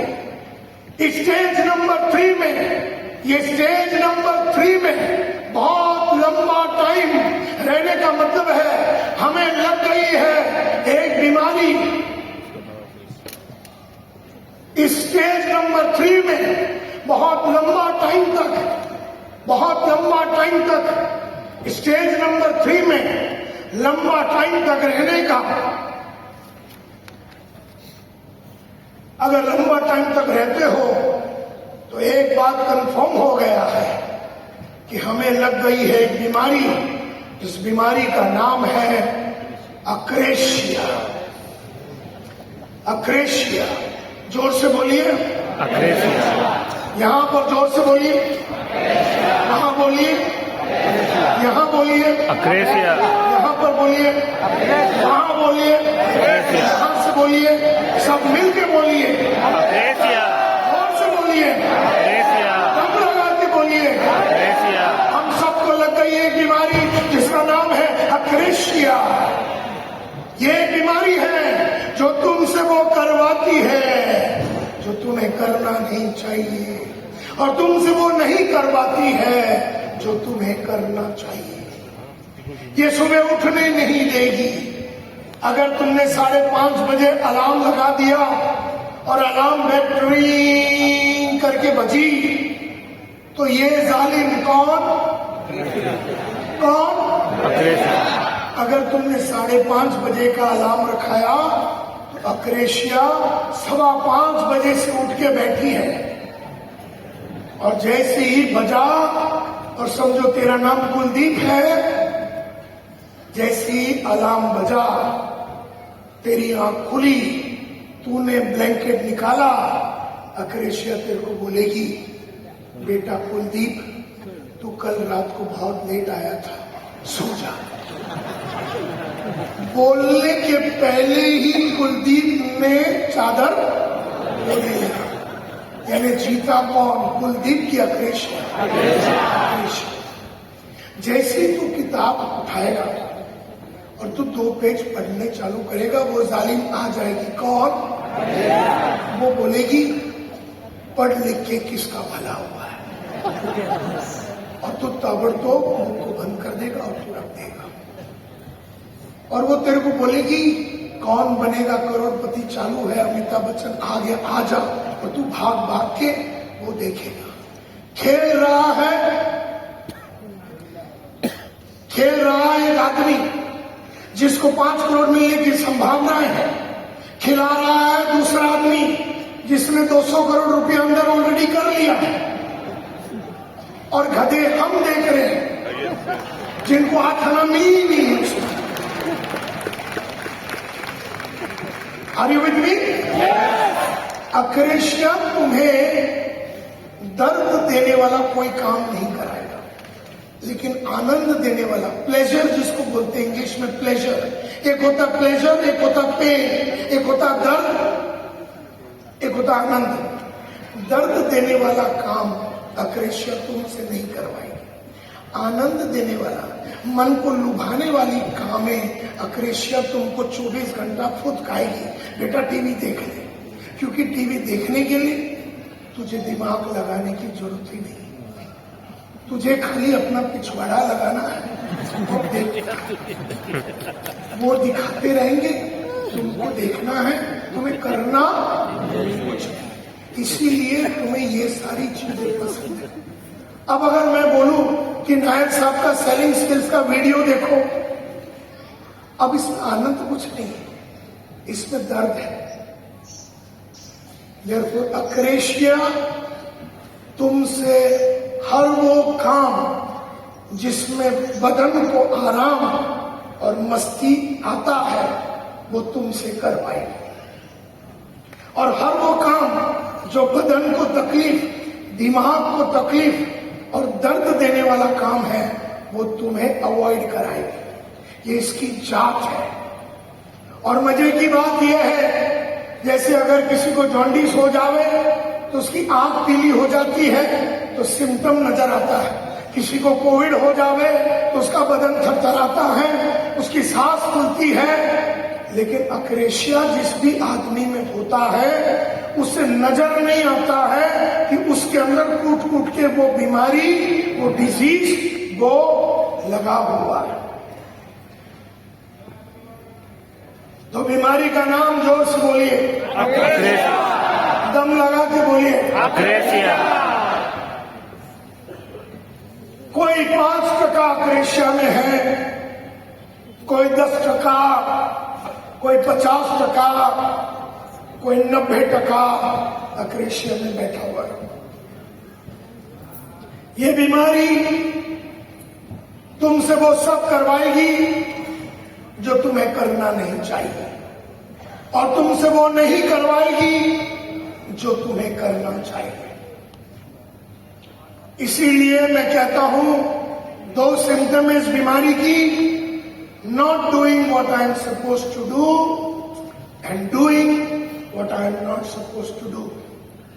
2 चीजें कराती है, आपसे वो नहीं करवाती है जो आपको करना चाहिए, और आपसे वो करवाती है जो आपको नहीं करना चाहिए। जैसे वो आपको बड़े लोगों से मिलने नहीं देगी, वो आपको वो स्पीक वेल इंस्टीट्यूट में जाके इंग्लिश सीखने नहीं देगी, वो आपको नए नए लोगों को मिलने के लिए प्रोत्साहित नहीं करेगी, वो आपको प्रोस्पेक्ट लिस्ट बनाने नहीं देगी, बनाया वो लिस्ट पे फोन करने नहीं देगी, फोन किया वो आदमी के पास जाके मीटिंग लेने के लिए वो तुम्हें कतराएगी। ये बीमारी है जिसकी वजह से हम में से कई लोग कई सालों से सक्सेसफुल होना चाहते हैं और मन में सोचते भी है कि एवरीथिंग इज पॉसिबल, लेकिन एवरीथिंग पॉसिबल होने के लिए पहले तुम्हें इस बीमारी पे जीत हासिल करनी होगी।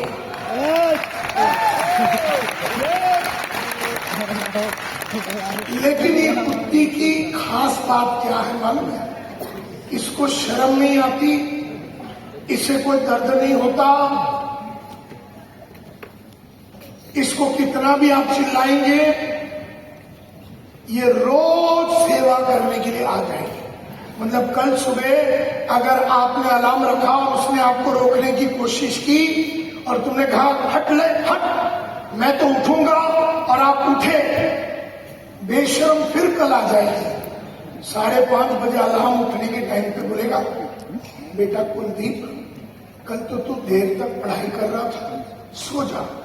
तो तुम उसको हराने की कोशिश करो, मैं उठूंगा, तुम जिद पकड़ोगे और तुम उसे भगा दोगे, कल फिर 5:30 बजे आ जाएगी। मतलब इसका सेवा निरंतर है, फ्री है और तुम्हें बर्बाद करने के लिए है। उसका एकमात्र एजेंडा है कि तुम्हें वो करने देना नहीं है जिससे कि तुम आगे बढ़ोगे। वो सुबह शाम डेडिकेटेड है अपने काम में। इस सरदार को सुबह उठने नहीं देना, सरदार को पढ़ने नहीं देना, सरदार को चैलेंज लेने नहीं देना, सरदार को हर टाइम हराते रहना है, डराते रहना है, धमकाते रहना है और एहसास दिलाते रहना है कि तुझे ये नहीं करना है, नहीं करना, तुझसे नहीं होगा, तुझसे नहीं होगा, तुझसे नहीं होगा। ये इसकी खास क्वालिटी है। और ये बात मैं 40 साल पहले समझ गया। हर दिन रात को मैं अपने आप को इंप्रूव करने के लिए एक किताब लिखता हूं जिसका नाम है रिजल्ट मल्टीप्लायर। हर दिन रात को 2 बजे भी आया मैं, पवनदीप, मैं 2 बजे आया रात को, मैं 10 बजे आया, मैं 3 बजे आया या 5 बजे आया, ये लिखे बिना मैं सोता नहीं हूं। इसमें मैं रोज लिखता हूं आज मैंने कौन सा की अचीवमेंट किया, 1, 2, 3 मेजर अचीवमेंट, बड़ी काम मैंने क्या की, वो एक मेजर अचीवमेंट क्यों है, इस मेजर अचीवमेंट को पक्का करने के लिए मैं क्या क्या कदम लूंगा। दूसरा पेज में कल मुझे क्या क्या अचीवमेंट करनी है और उस अचीवमेंट के लिए उसको करने के पहले मुझे क्या सीखना है, करने के टाइम मुझे क्या सीखने को मिला और करने के बाद मुझे क्या सीखने को मिला, ये रोज लिखना है। मैं एक काम करने वाला हूं, समझो मैं कल 500 लोगों को जुड़ाने वाला हूं एक साथ में एक ऑडिटोरियम में। ये मैंने पहले कभी नहीं किया, तो ये काम करने के लिए मैं कल उतरने वाला हूं। इसके लिए उस काम के पहले मुझे क्या तैयारी करनी पड़ेगी लिख देता हूं और फिर मैं वो काम करके जब आता हूं तो फिर मैं लिखता हूं उस काम करने के टाइम पे मुझे क्या सीखने को मिला और फिर वो काम जब खत्म हुआ तो मुझे जिंदगी से क्या सीखने को मिला। रोज रात को मैं अपने आप को धार लगाता हूं। लेकिन इसी तरह से मैं किताब लिखता हूं जिसका नाम है विक्ट्री बुक, जीत कैसे हासिल करनी है। और एक तरीका जीत हासिल करने का यह है कि कृतज्ञ रहना है, ग्रेटफुल रहना है। हर वो इंसान, हर वो आदमी, हर वो चीज जिसने आपके ग्रोथ में मदद की, आपको उसको कृतज्ञता व्यक्त करना है। तो हर दिन रात को उसके साथ साथ मैं लिखता हूं आई एम ग्रेटफुल टू और फॉर, आज मैं किसके प्रति कृतज्ञ हूं, क्यों कृतज्ञ हूं, इस कृतज्ञता को व्यक्त करने के लिए मैं क्या करूंगा और उसके लिए क्या एक्शन लूंगा। एक और चीज मैं यहां लिखता हूं, आज मैंने जिंदगी से क्या सीखा। लेफ्ट साइड में 2 इंसिडेंट लिखता हूं जो आज हुआ। आज मेरे टीम के 20 जन ने साथ में मनीषा जी छोड़ दिया। ये एक किस्सा मैंने लिख दिया। आज मेरे टीम में से 20 जन ने साथ में छोड़ दिया। अच्छा क्या हुआ, बुरा क्या हुआ। अच्छा ये हुआ कि बाकी 30 अभी भी है। बुरा ये हुआ कि 20 जाने के टाइम पे बाकी 30 को उकसा के गए। अब ये हुआ क्यों और आगे ऐसा इंसिडेंट हुए तो मैं क्या करूंगा, यहां पर लिखूंगा। अगर यही इंसिडेंट जो सुबह हुआ जिसमें मैंने एक आदमी को चाटा लगाया, वो चाटा लगाने की वजह से 20 जन ने छोड़ दिया, 30 छोड़े नहीं, अगर ऐसा हिस्सा वापस ऑफिस हुआ तो क्या मैं चाटा लगाऊंगा या लिखना पड़ता है मुझे कि आज के बाद भी चाटा लगाऊंगा या लिखूंगा कि चाटा नहीं लगाऊंगा? अगर मुझे एहसास हो गया कि मैंने गलत किया है तो, और अगर मेरे को लगता है कि उसको मैंने चाटा मार के करेक्ट किया है मिलिंद जी, तो मैं लिखूंगा आज तो एक ही चाटा मारा, अगली बार दोनों गाल पे मारूंगा। तो कहने का मतलब यह है, जिंदगी में आपको रोज रात को इस तरह से अपने आप को धार लगाना है। ऐसे मैं 8 किताबें लिखता हूं रोज रात को। जैसे ही मैं रात को 11 बजे पहुंचू, मैं किताब निकाल के लिखने चालू करता हूं। मनीषा जी वो आ जाती है। कौन? बोले यार तू पूरा दिन ट्रेनिंग कर रहा था, अब तू थक गया होगा, दिल्ली में इतनी ठंडी है, बहुत दिनों से तू सोया नहीं है, सो जा। ऐसे कल भी रात को कुत्ती ने मुझसे कहा और 40 साल से कह रही है, और मैं 40 साल से उस पर जीत हासिल करके बैठा हूं। लेकिन उसका विश्वास है कि कभी न कभी नैर टूटेगा, कभी न कभी तो वो मुझे एक ऐसा खूबसूरत मौका देगा जबकि वो लिखेगा नहीं। पिछले 5000 दिन में मैं अमेरिका में था या मैं लंदन में था या मैं स्कॉटलैंड में था या मैं दिल्ली में था, कहीं पर भी था, मैं ये लिखे बिना कभी नहीं सोता। एंड दैट इज वाई मेरे जिंदगी में एवरीथिंग इज पॉसिबल। अब तुम्हारी जिंदगी में अगर एवरीथिंग इज पॉसिबल करना है तो तुम्हें इसे हराना है। किसे? जोर से बोलिए, इसको हराना है। ये तुम्हें टीवी देखने के लिए मजबूर करेगी लेकिन पढ़ाई करने नहीं देगी। दाढ़ी करना, मैं पिछले 40 साल से ऐसा एक भी दिन नहीं रहा जब मैंने दाढ़ी नहीं किया। कोविड हो गया, बुखार हो गया, बीमार हो गया, कुछ भी हो जाए, हमें तो कस्टमर के सामने जाना है, क्लीन रहना है। यानी कि 4 बाल इधर उगे हुए हैं और कस्टमर को हम बोल रहे सर्विस देंगे, कस्टमर बोलता है साले तूने खुद की तो सर्विस की नहीं, हमारी क्या दूसरा सर्विस करेगा। तो ये सेल्स के रूल है ये सारे।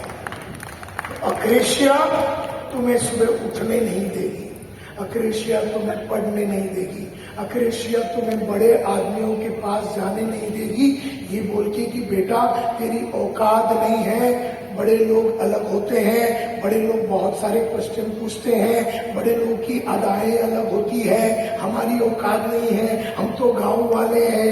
ऐसा तुझे अक्रेशिया बोलाते रहेगी, बोलती रहेगी, बोलती रहेगी। तुम्हें इसे हराना है। आर यू ऑल विथ मी?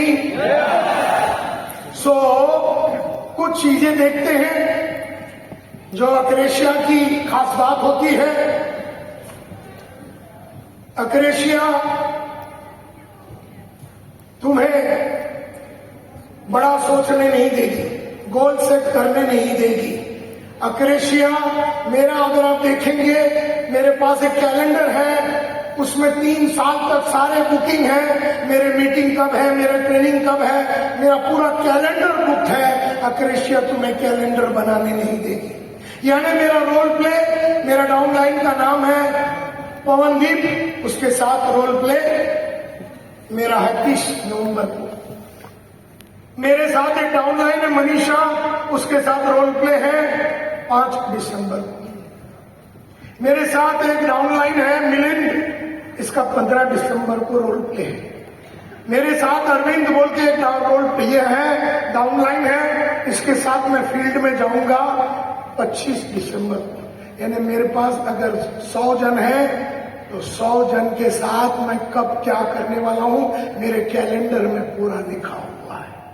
ये नहीं कि सुबह उठ के मैं सोचता हूं अच्छा आज क्या करूं। ये पूरा क्लियर होना चाहिए। लेकिन अक्रेशिया तुम्हें कैलेंडर बनाने नहीं देगी। अक्रेशिया तुमको अपने टीम में काम करने नहीं देगी।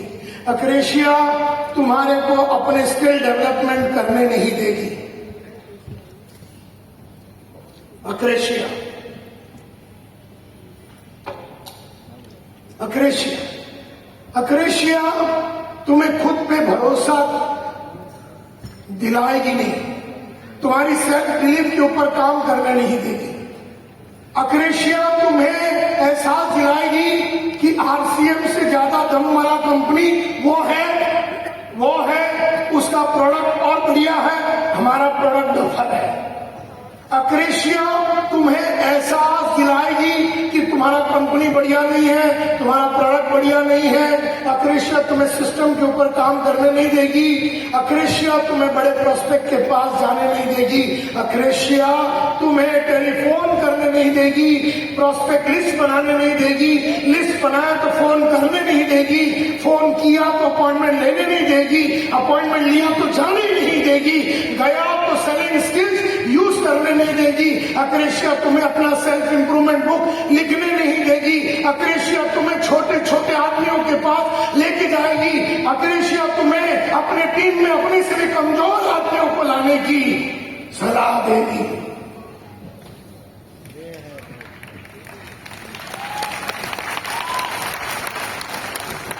अक्रेशिया तुम्हें एक लेवल पे अटका के रखेगी, तुम्हें ग्रो होने नहीं देगी।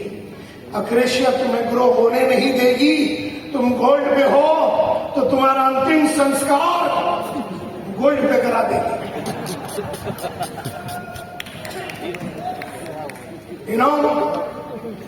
तो कहने का मतलब यह है, अक्रेशिया तुम्हें आगे बढ़ने नहीं देगी। अब ऑनलाइन का जमाना है, ऑफलाइन ऑनलाइन में जूम मीटिंग लेने नहीं देगी, जूम के बारे में सीखने नहीं देगी। अक्रेशिया तुम्हें जूम मीटिंग लेने नहीं देगी। अक्रेशिया तुम्हें कुछ भी करने नहीं देगी। अक्रेशिया तुम्हें रोज काम करने नहीं देगी। अक्रेशिया तुम्हें काम करने नहीं देगी। माय डियर फ्रेंड्स, अक्रेशिया तुम्हें अलग अलग जो आपके कंपनियों में बहुत सारा क्या बोलते हैं, ये स्कीम होता है जहां पर आप ट्रैवल कर सकते हैं।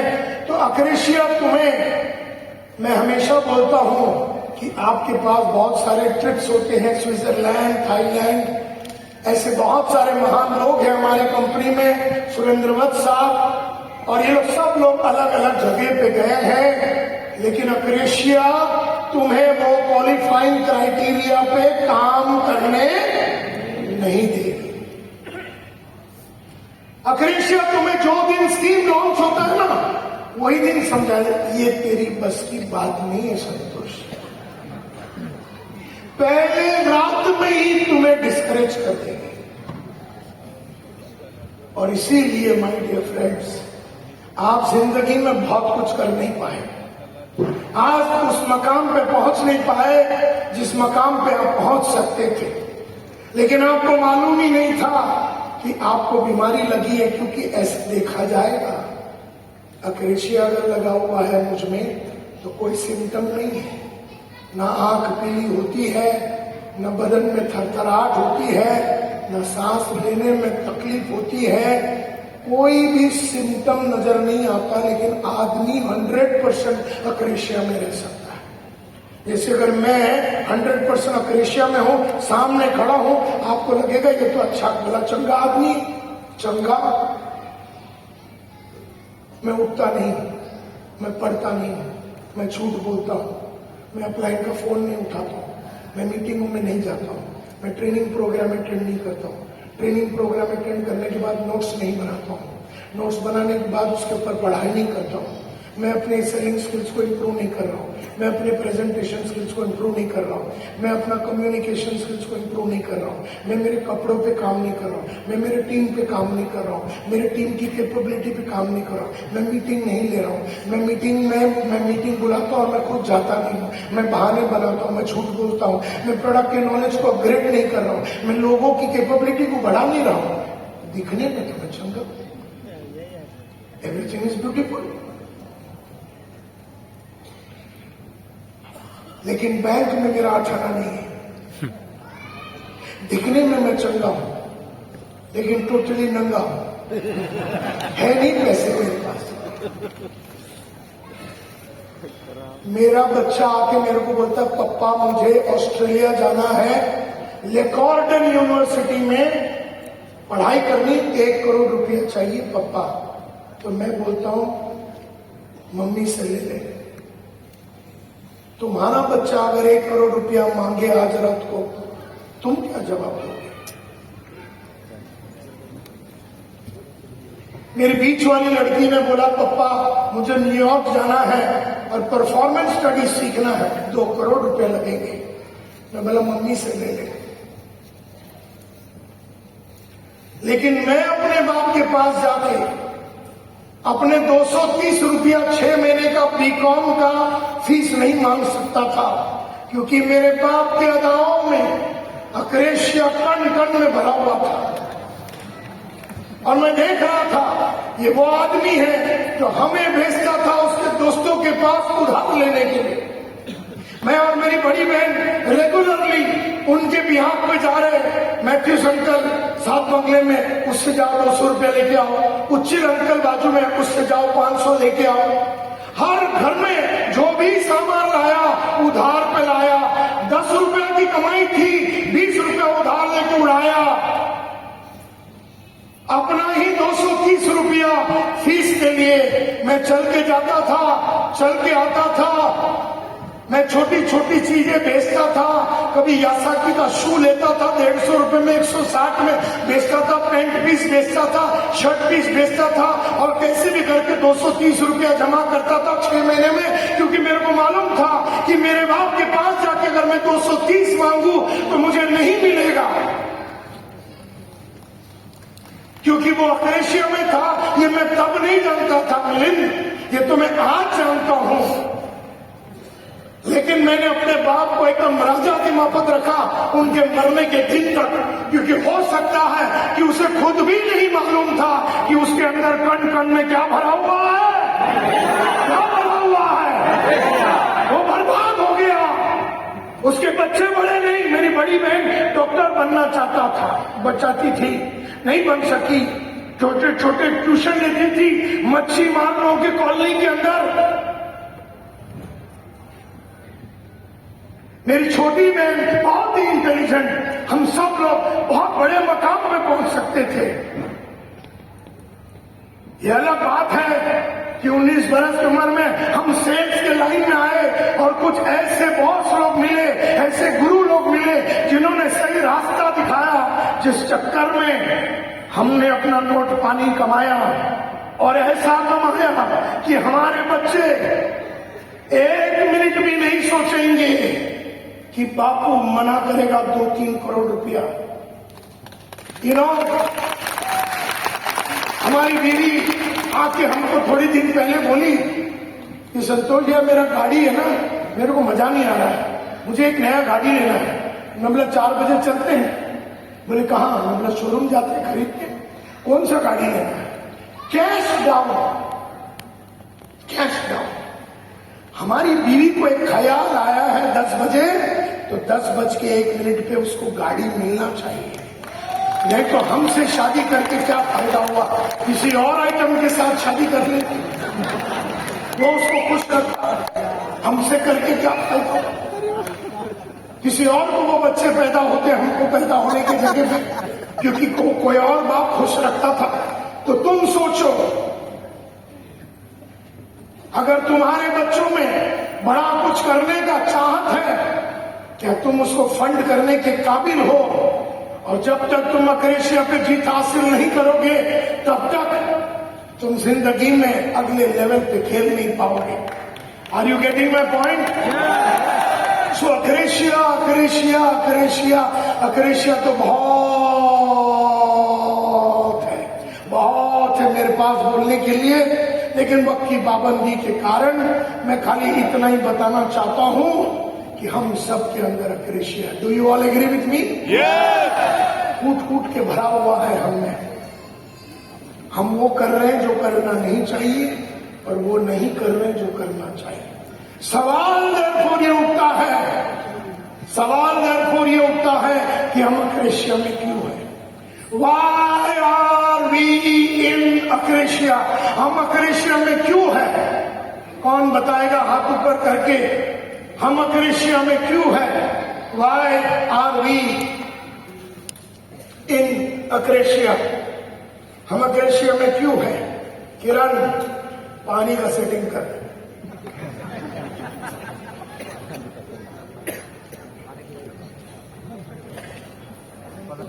अब मैं ये जानना चाहता हूं, यस सर, कि हम अक्रेशिया में क्यों है? जब हमको मालूम है कि हमें ये नहीं करना है, फिर भी हम करते हैं। हमें मालूम है कि ये करना है तो नहीं करते हैं। पढ़ना पढ़ते नहीं है, चैलेंज लेना लेते नहीं है, झूठ नहीं बोलता बोलते हैं हम। ऐसा क्यों है कि हम अक्रेशिया में है सर? किसकी गुलामी? नफ्स की गुलामी। ओके, कोई ड्रीम नहीं है। क्यों नहीं है तेरे पास ड्रीम? तो ईमानदार क्यों नहीं है हम? किसी ने रोका हमें ईमानदार बनने से, एक प्रोफेशनल सिंसियरिटी से? हम अक्रेशिया में क्यों है? हम जानबूझ के उसको हैंडल करना नहीं चाहते। यस मैडम, अपने आप को कष्ट नहीं देना चाहते हैं। हम अपने वर्तमान से संतुष्ट हैं, तो इस बात से भी संतुष्ट होगा कि कल को तुम्हारे बच्चे कुछ बड़े नहीं करेंगे, इस बात से तुम संतुष्ट होंगे? हाँ या ना? नहीं ना? हम अक्रेशिया में क्यों हैं? हम अक्रेशिया में क्यों हैं? Yes sir. तो तू साले अपनी आदत को बदल। बोलता है मैं अक्रेशिया में अपनी आदतों की वजह से। तो अपनी आदत को बदल। हम अक्रेशिया में क्यों हैं? अपने ऊपर कंट्रोल नहीं तो कंट्रोल कर रहे। हम अक्रेशिया में क्यों हैं? तो मनी कमा ले। हाँ, स्वयं को बेहतर बनाने की इच्छा नहीं है तो इच्छा जगाओ। अपने पास गोल नहीं है तो गोल बना। हाँ, संतोषम परमम सुखम, तो फिर दूसरों की गाड़ी देख के जलने की जरूरत ही नहीं। फिर अपने बीवी को जाके बोल दे तूने लाइफ में बहुत बड़ी गलती की, मुझसे शादी कर। संतोषम परमम सुखम में तुझे कुछ नहीं मिलेगा। दुनिया की बेहतरीन चीजें मैं तेरे को दिखा नहीं पाऊंगा। अब भी वक्त है, तू भाग जा। किसी और से शादी कर। तूने बहुत बड़ी ब्लंडर गलती कर ली मेरे से शादी करके। और अपने बच्चों को भी आज शाम को 7 बजे पहुंच के बोल देना तुम एक नालायक से पैदा हुए। बता दो, तुमको उम्मीद ही नहीं हुआ ना, फिर उनकी उम्मीदों को ही मार दे ताकि वो खुद कुछ कर ले, क्योंकि बाप तो नालायक है।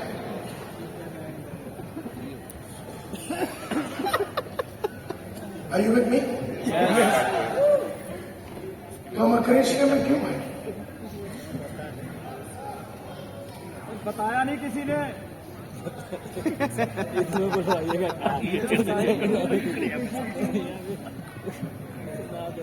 विल नहीं है तो विल को बिल्ड कर, build your will, build your desire to do big things. इसका मतलब है अक्रेशिया से निकलना है तो हमें अपने आप में क्या लाना पड़ेगा? बदलाव।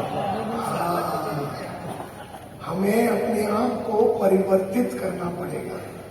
इसका मतलब ये है we are in akrasia because we don't want to change. हम बदलना नहीं चाहते, और ना बदलने के लिए पूरे डायलॉग्स का बंदोबस्त है अपने पास, जो अक्रेशिया ने हमें सिखा के रखा हुआ है। We are in Acacia. Why are we in Acacia? Because we don't want to change. जोर से बोलिए, we don't want to change. सब मानते हैं कि हम कोई ना कोई अक्रेशिया में है, yes or no? Why are we in Acacia? Because we don't want to change. यानी परिवर्तित होना नहीं चाहते हैं। और हम परिवर्तित क्यों नहीं होना चाहते? Why is that we don't want to change? Because change means a lot of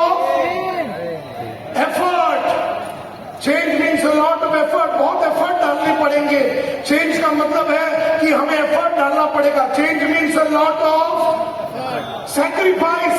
यानी अगर हम 8 बजे उठ रहे हैं और अगर 2 घंटा अभी हमको पढ़ाई करनी है तो हमें 6 बजे उठना पड़ेगा, यानी 2 घंटा हमारे को नींद की सैक्रिफाइस करनी पड़ेगी।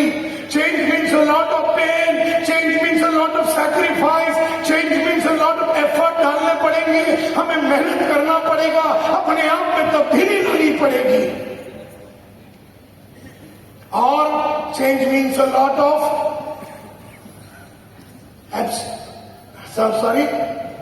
डिसिप्लिन। यस, हमें बहुत सारे अपने आप में आत्मसंतुलन, सेल्फ डिसिप्लिन लाना पड़ेगा।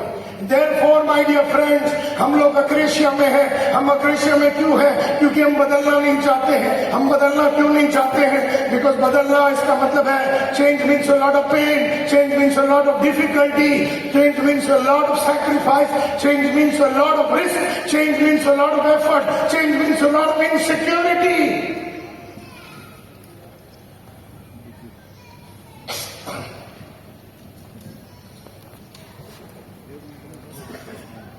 परिवर्तित अगर होना है तो हमें दर्द लेना पड़ेगा। यानी कौन बनेगा करोड़पति के जगह पे, हमें उसी 1 घंटा नायक साहब के सेलिंग के वीडियो देखने पड़ेंगे जो दर्द वाली काम है। न केवल वीडियो देखने के लिए तो वीडियो खरीदना पड़ेगा, वो भी फोकट में नहीं आती है यूट्यूब में, तो पहला खरीदना पड़ेगा, यानी वो दर्द भी लेना पड़ेगा। फिर खरीदने के बाद उसे वीडियो में डाल के देखना पड़ेगा, देख के नोट्स बनाना पड़ेगा, बना के उसे मार्केट में वापरना पड़ेगा और अपनी कौशल्य को डेवलप करना पड़ेगा। ये बड़ा दर्दनाक वाली काम है, दर्द वाला काम है।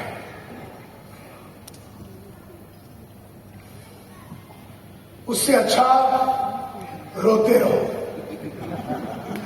जो 15 साल से हम कर रहे हैं, 20 साल से कर रहे हैं। रोने में तो हमको खिताब मिला हुआ है, भारत रत्न मिलने की संभावना है। इतना हम रोते हैं प्रोडक्ट के बारे में, जिंदगी के बारे में, टीम के बारे में, लेकिन कुछ करेंगे नहीं। And therefore my dear friends, we are all in akrasia. Yes और नो?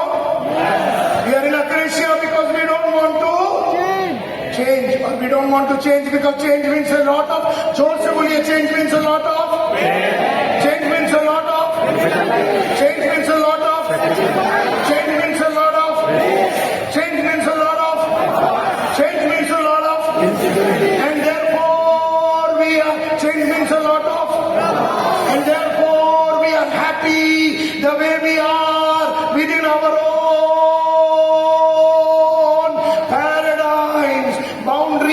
हम लोग therefore अपने बाउंड्रियों में खुश है। पैराडाइम का मतलब है बाउंड्री, दायरे, दायरे बना दिया। हम तो छोटे हैं, हम कैसे बड़े बनेंगे? हम तो यूपी के गांवों से आए हैं, जौनपुर से, हम तो शहर में कैसे जाकर घर ले सकते हैं? हमारी तो पढ़ाई नहीं हुई, हम तो हिंदी मीडियम वाले हैं। ये दायरे हमने बना के रखे हैं। ये दायरे क्यों बना के रखे हैं? किसने बनाए ये दायरे? हमने बनाए,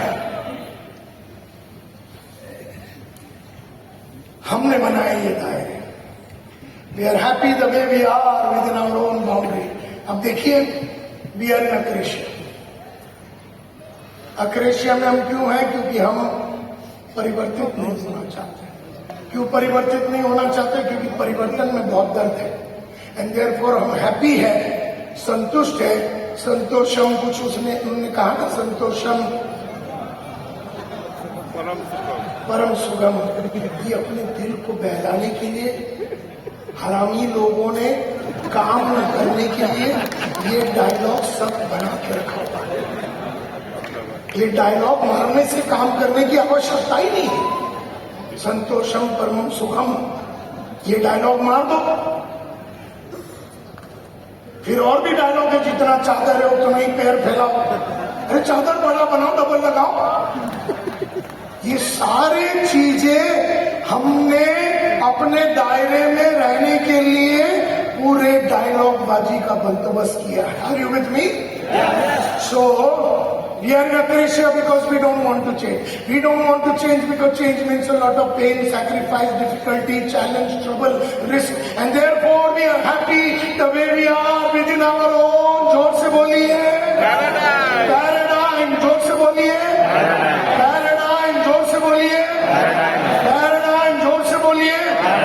पैराडाइम का मतलब है दायरे, पैराडाइम का मतलब है बाउंड्री। किसने बनाए बाउंड्री? हमने बनाए। किसके लिए?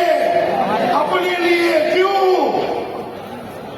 अपने आराम के लिए, ताकि हमें काम करने की जरूरत न पड़े। एंड देयरफॉर मैं हमेशा बोलता हूं, what are the paradigm? Paradigm यानी कि रूल्स है, रेगुलेशन है, दायरे हैं। ये सारे दायरे हमने बना के रखे हैं और हम लोग, हमारी चाहत है कि सब कुछ पॉसिबल हो जाए, लेकिन हम दायरा छोड़ने के लिए रेडी नहीं। लेकिन सब कुछ चाहिए। हमें ₹1 करोड़ चाहिए, लेकिन दायरा नहीं छोड़ेंगे। हमें मर्सिडीज चाहिए, हमें अपने बच्चों को सबसे महान स्कूल में भेजना है, लेकिन हम अपने बाउंड्री नहीं तोड़ेंगे। हम वो speak well institute of English में जाएंगे नहीं, वहां 5,000 रुपया देंगे नहीं, लेकिन अंग्रेजी नहीं आती है रोना हम 20 साल से लगे हुए हैं और अगला 50 साल रोएंगे, ने टोटल 70 साल रोएंगे, लेकिन 15 महीने में जाके अंग्रेजी सीखेंगे नहीं, क्योंकि हमने दायरे बना दिए। मैं तो हिंदी मीडियम वाला हूं, मैं तो हिंदी मीडियम वाला हूं, मैं तो हिंदी मीडियम वाला हूं, मैं तो हिंदी मीडियम वाला। मैं कैसे कर सकता हूं? मैं कैसे बड़े लोगों के पास जा सकता हूं? ये दायरे, ये बाउंड्री हमने बनाए। किसने बनाए ये दायरे? हमने बनाए। किसके लिए बनाए?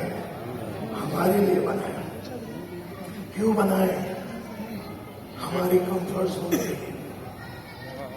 और आज तुम्हारी जिंदगी में 5, 10, 15 साल से तुम काम कर रहे हो, तुमने कुछ नहीं उखाड़ा।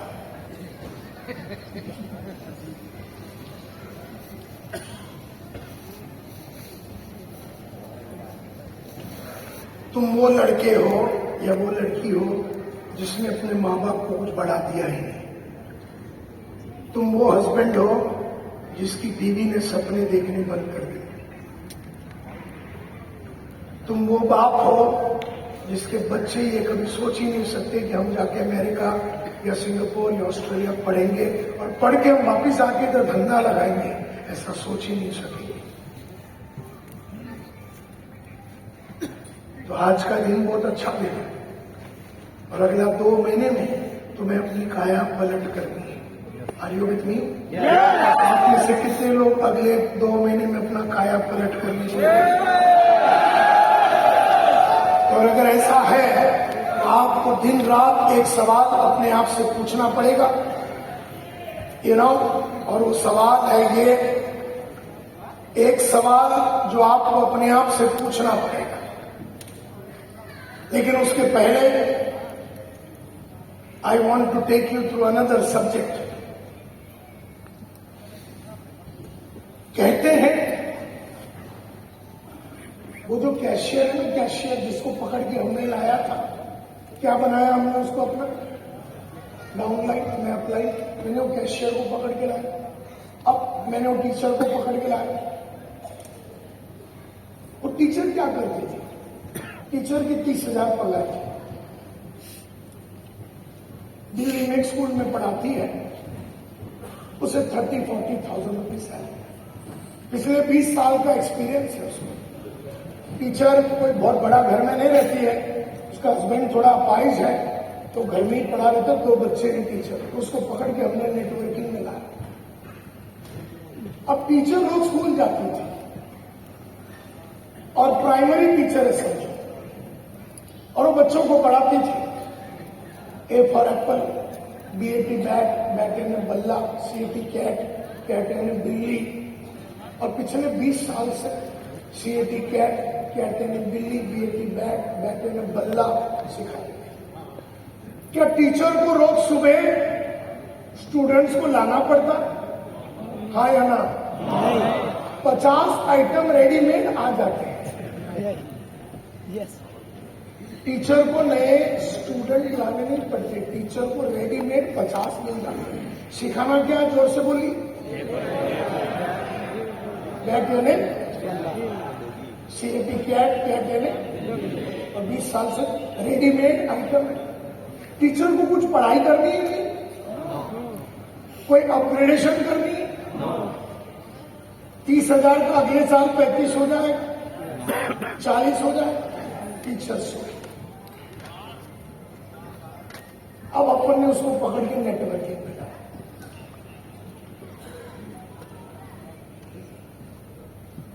रोज 50 आइटम को ढूंढ के लाना पड़ेगा,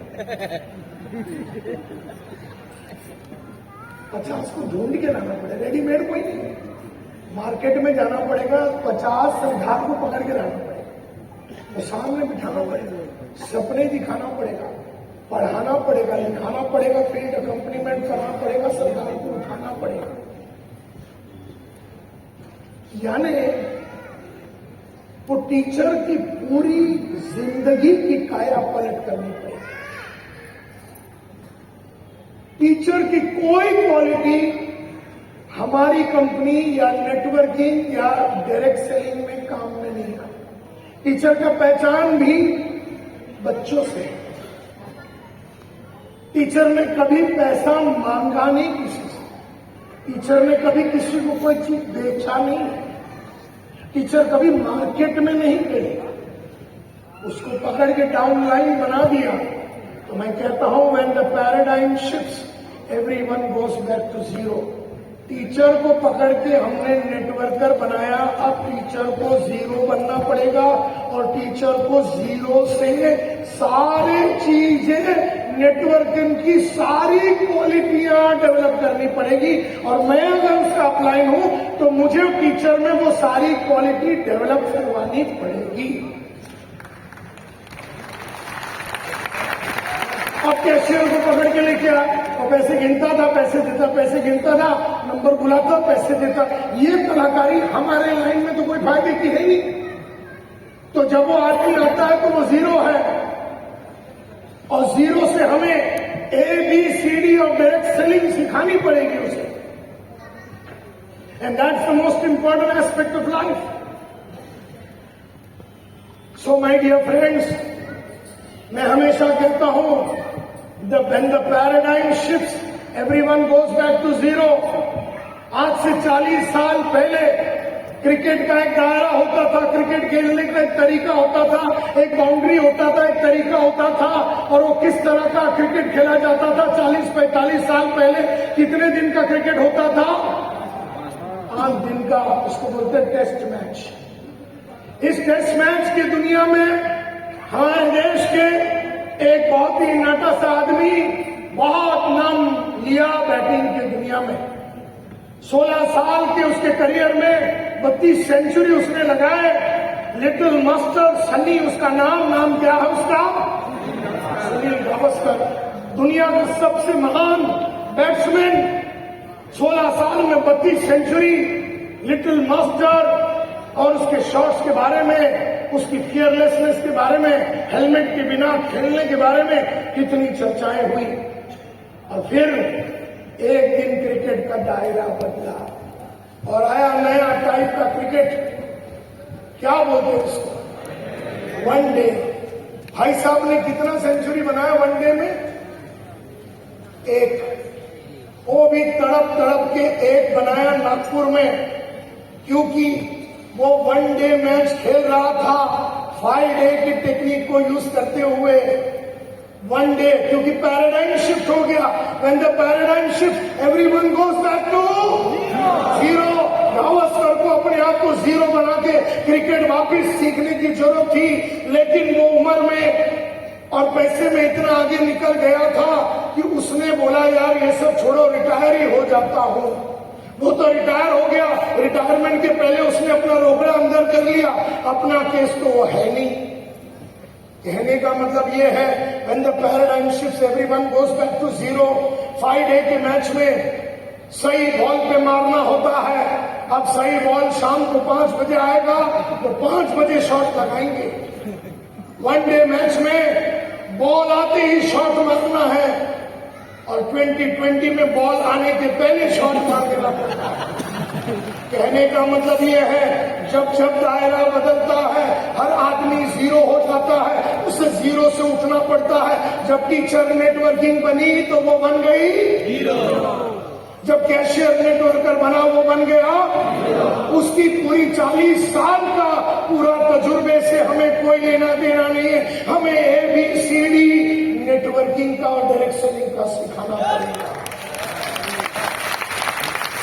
लेकिन वो जालिम हमें सिखाने नहीं देगी। कौन? ग्रेसिया, कौन? तो जब तक वो रहेगी तुम्हारे साथ, तब तक तुम्हारा एवरीथिंग इज नॉट पॉसिबल।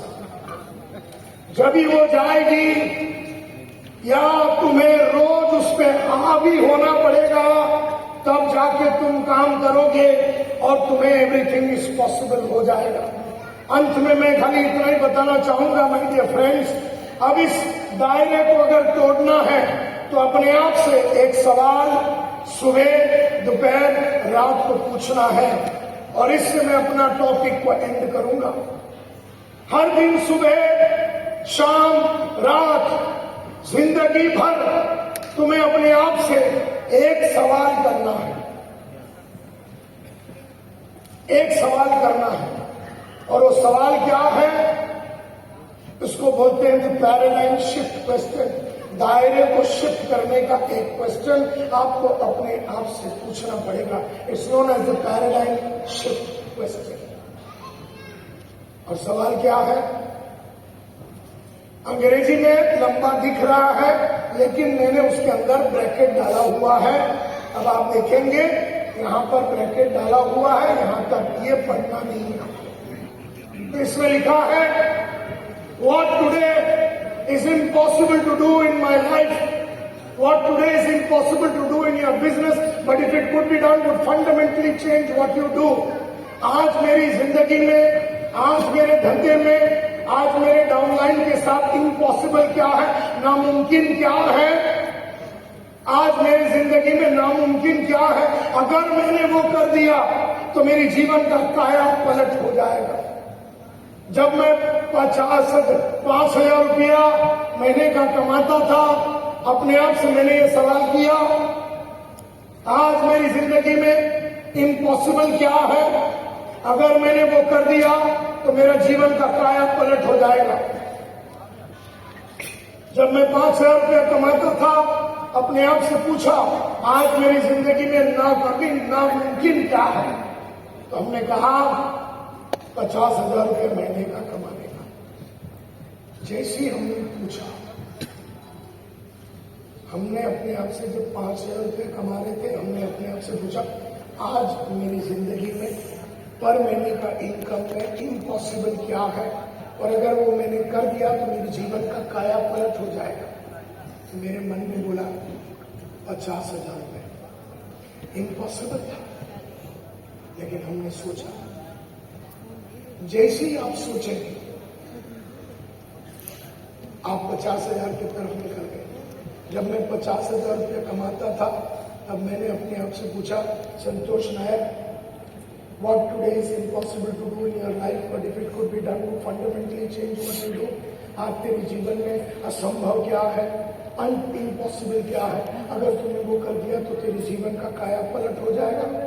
मेरे मन में कहा 5 लाख। फिर मैंने अपने आप से पूछा, 5 लाख कमाने के टाइम पे आज तेरी जिंदगी में नामुमकिन क्या है? अगर वो हो गया तो तेरी जीवन का काया पलट हो जाएगा। तो मैंने कहा 5 लाख दिन का। जब मैं 5 लाख रुपए दिन का कमाता था, तब मैंने अपने आप से पूछा, आज तेरे जीवन में इम्पॉसिबल क्या है नायर? अगर तूने वो कर दिया तो तेरा जीवन का काया पलट हो जाएगा। तो मेरे मन ने कहा 5 लाख 1 घंटे का।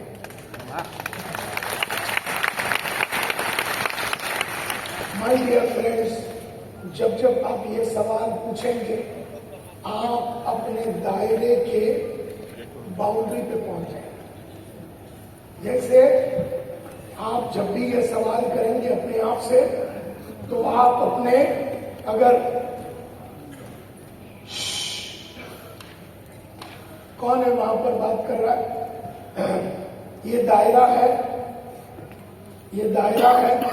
और जैसे ही हम अपने आप से ये सवाल पूछते हैं कि आज मेरी जिंदगी में इम्पॉसिबल क्या है, तो मैंने कहा 50 सफायर बनाना है 26 जनवरी 2024 के पहले।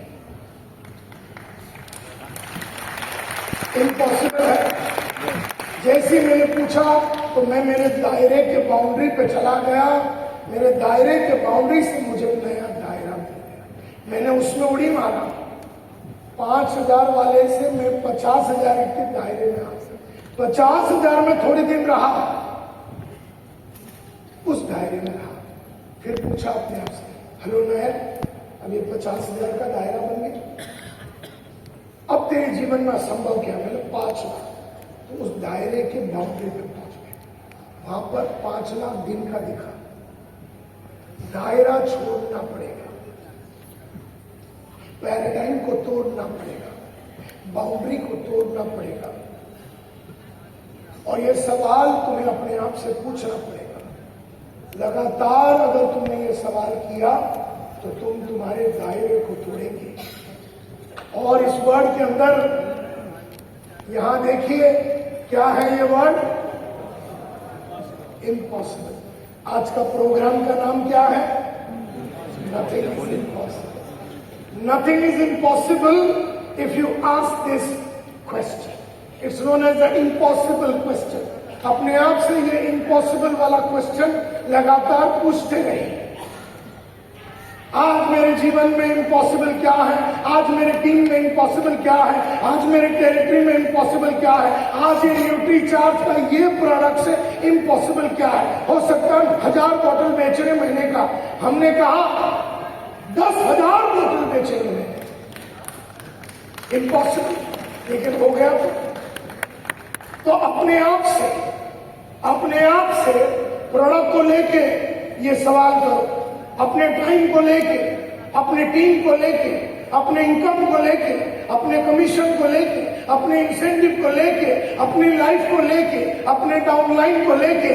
आज मेरे डाउनलाइन के साथ इम्पॉसिबल क्या है? आज मेरे टाइम के साथ इम्पॉसिबल क्या है? आज मेरे जीवन में इम्पॉसिबल क्या है? आज मेरे डाउनलाइन के लाइफ में इम्पॉसिबल क्या है?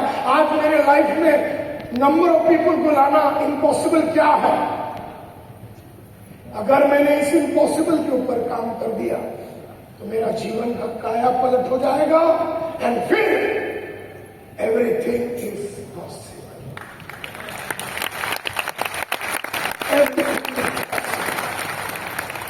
जब तक आप अपने अक्रेशिया पे वार नहीं करेंगे, आप परिवर्तित नहीं होंगे, आप अपने दायरे को नहीं छोड़ेंगे। आप अपने दायरे को छोड़ने के लिए ये पैराडाइम शिफ्ट क्वेश्चन या पैराडाइम ट्रिगर क्वेश्चन या इम्पॉसिबल क्वेश्चन नहीं पूछेंगे, तब तक आपकी जीवन में हर चीज इम्पॉसिबल नजर आएगी। लेकिन वो खाली नजर आएगी, एक्चुअली वो पॉसिबल है, लेकिन तुम नहीं कर पाओगे क्योंकि तुम्हारे को अपने अक्रेशिया पे जीत हासिल करनी पड़ेगी। And this is very very important. आज के बाद तुम्हें कोई भी भार देखने की जरूरत नहीं है। तुम्हारा आगे न बढ़ने का कारण भी तुम है, तुम्हारा आगे बढ़ने का कारण भी तुम है। तुम्हारे अंदर आगे बढ़ने की सारी सामग्री है, तुम्हारे अंदर आगे न बढ़ने की भी सामग्री है। तो अंग्रेजी का जो क्लास जो हमारे बिल्डिंग के ऑपोजिट में 15 साल से चल रहा था, लेकिन अक्रेशिया ने उस दरवाजे तक जाने नहीं दिया। वो किताब जो तुम्हारे पास थी, या मैंने अभी तुमको बताया कि बाहर मेरी स्टॉल लगी हुई है, पूरे नेटवर्क के ऊपर किस तरह से नेटवर्क को बनाना है। नेटवर्किंग में 4 स्टेजेस होते हैं, survival stage, stability stage, success stage और सिग्निफिकेंट स्टेज। आदमी को स्टेज से कैसे उठाने का 5 वीडियो बाहर मिलेगा, लेकिन अक्रेशिया तुम्हें उस स्टॉल तक जाने नहीं देगी। 46,000 रुपए का 5 वीडियो आज तुम्हें 3,500 में मिल रहा है, लेकिन अक्रेशिया तुम्हें वहां तक जाने नहीं देगी। गए तो 4 सवाल करोगे फालतू, और बिना लिए तुम वहां से निकलोगे और कल सुबह जब उठोगे वही पुराना तुम आइटम 5 दिन का क्रिकेट खेलने वाला सुनील गावस्कर तुम फिर साले उठोगे। अगर इस चीज को यहीं पर खत्म करना है तो तुम्हारे पास 60 दिन है। 26 जनवरी महान दिन हमारे देश के लिए। अगले 2 महीने में ऐसे कौन से 5 इम्पॉसिबल चीजें हैं जो तुम आज प्रण ले लो कि ये 26 जनवरी 2024 के पहले ये मैं 5 इम्पॉसिबल कर दूंगा और इस पे करने के लिए मैं अपना जान लगा दूंगा। अपनी माँ की कसम, अपनी बच्चों की कसम लेके उतार जाओ, फिर देखना जिंदगी में एवरीथिंग विल बी पॉसिबल।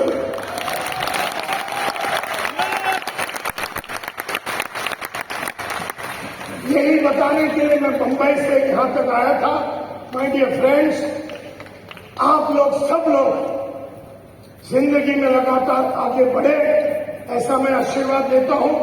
और आज यहां पर बुलाने के लिए न्यूट्रीचार्ज ये मिलिंद जी और उनके साथीदार अरविंद सखी जी, मनीषा जी और आप लोग सब लोग दूर दराज एरिया से आए। आरसीएफ के सारे लीडर्स लोगों को मैं धन्यवाद देना चाहता हूं कि आप लोग यहां पर आए और पूरे 2 घंटे बैठ के मेरे को सुना और सुनने के बाद आपने साथ दिया। आपका साथ देने का मतलब है कि आप भी अपने अक्रेशिया से निकलना चाहते हैं। यस और नो? तो लेडीज एंड जेंटलमैन, जोर से कहिए, everything is possible. Everything is possible. I am going to make it possible. Going to make it possible. जय आरसीएफ। मेरा चार्ज, मेरा चार्ज, मेरा charge. Nuclear charge. All the very best and thank you very much, my dear friends.